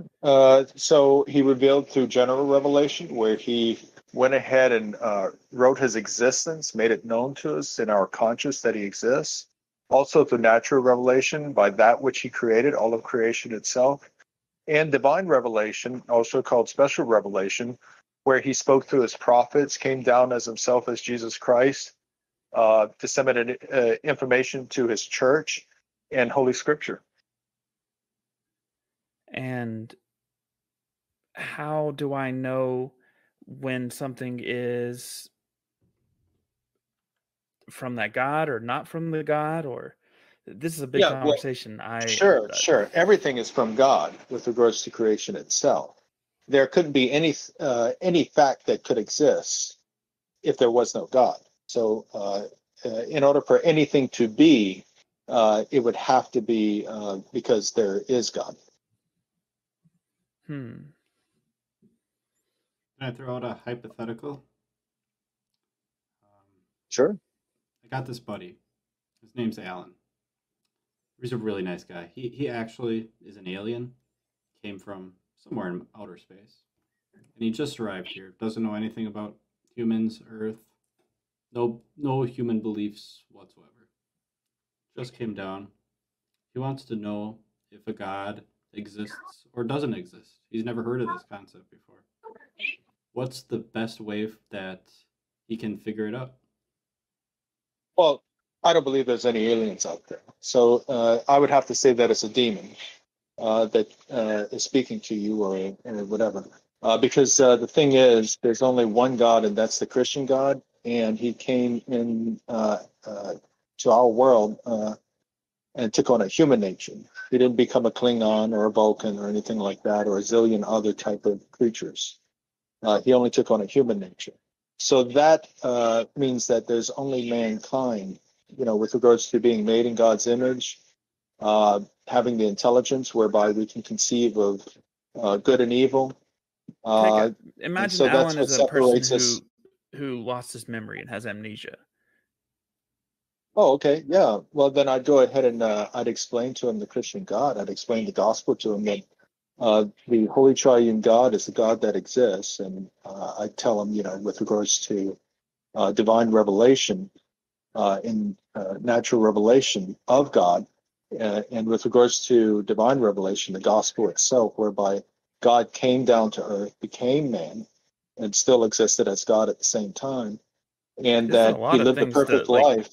This is hard from the start from the very beginning. This is a lot of things that you're saying to this guy who has amnesia. Like, I mean, how is he supposed to even know to where to start with that? I mean, you're making a lot of claims here. Well, I mean, amnesia doesn't make you stupid. You know, I mean, you still understand the English language. You still have comprehension and intelligibility skills and so forth. How would he use those So skills? are you saying he's mentally retarded?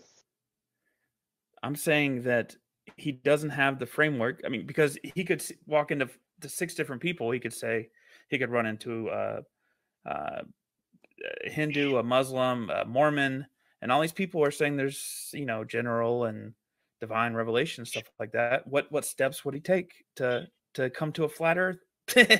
No, we're skipping another step, but. Oh, I don't believe in flat How Earth. you calling at the end of the show with such a big topic like this? Yeah, I don't believe in flat Earth. I believe the Earth is spherical. But I'm just saying that in your atheistic, agnostic worldview, you have no justification to say that the Earth is either a sphere or flat. It's true. I can't justify anything. I'm hopeless. I'm walking around blind. You can't I'm even trying to get help justify. here. Yeah, you can't even justify your claim that you're speaking to me right now in Discord in your atheistic. It's true. I'm probably dreaming right now. This could be an illusion. Yeah. Yep. I have no axioms, I guess, unless. But listen, guys, if you want to discuss this further, I know this is a whole flat Earth thing. Come on over to the Theist experience, the voice chat called the Theist experience, and you could discuss it with us further. Yeah, I'd love to chat about this sometime soon. I'm looking at Pierce. He's like, we both got kids, and we're not to say much about your personal life, but I mean, we need sleep. Well, I was going to say, you guys are having an after show, aren't you? Or have you? I know. Out of We're that trying one? to. It's gonna be a short What you call it about that? It's a short one. A very short one. Yeah. All right. Well, cool, guys. I really appreciate you coming in here. Thanks for coming to Politics and coming into the 24/7 server. And I think the show went really well in the end and overall. And we'd be very happy to have you back at any other time. I appreciate that, AJ, and Craig. Thanks for your help as well. And I mean, you guys had to sound like you had a little fun chiming in too. So it was a little different for us in that way, but I think we ended up with an interesting dynamic with it. Yeah, I think it worked out really well. So like next time, like we can bring it in and try to make it more like not more structured, but like say, hey, what is your answer to why this topic's important? And then how do you know flat or curved or flat? Yeah. And so that way we won't people have as many technical difficulties next time, hopefully, and we'll be able to say this isn't an argument. This is just like you talking about your lived experience and how you want to how you want people to hear you and understand you. Yeah. You're getting it. That's a critical hit right there. Thank you. All right. I guess without further ado, I'm going to roll the outro on YouTube. And while that plays, I'm going to drop the link to the after show on YouTube. And I already put that link right in the chat here. So if anyone wants to join the after show, you'll have to click it before we actually end here. Because when we end here, it's going to go away. Same for YouTube. So you got to actually click it right now in order for this to, to actually get there. So feel free to click it right now. Anybody in the audience who's interested in the after show or in the server in general, that's kind of the method that we were using, the conversational method we were using for the show today. So, yeah, that's pretty much all I got to say. And time for that. You have any last words, anybody, before we end it? Yeah, I did grab the link to your server and I did post it on our server, and also I'm on there too, and I made another link. Someone DM me if you missed the link, I can send it to you. Okay. Yep. Same for me. Yeah. All right. Thanks, everybody. Cool. Thank you.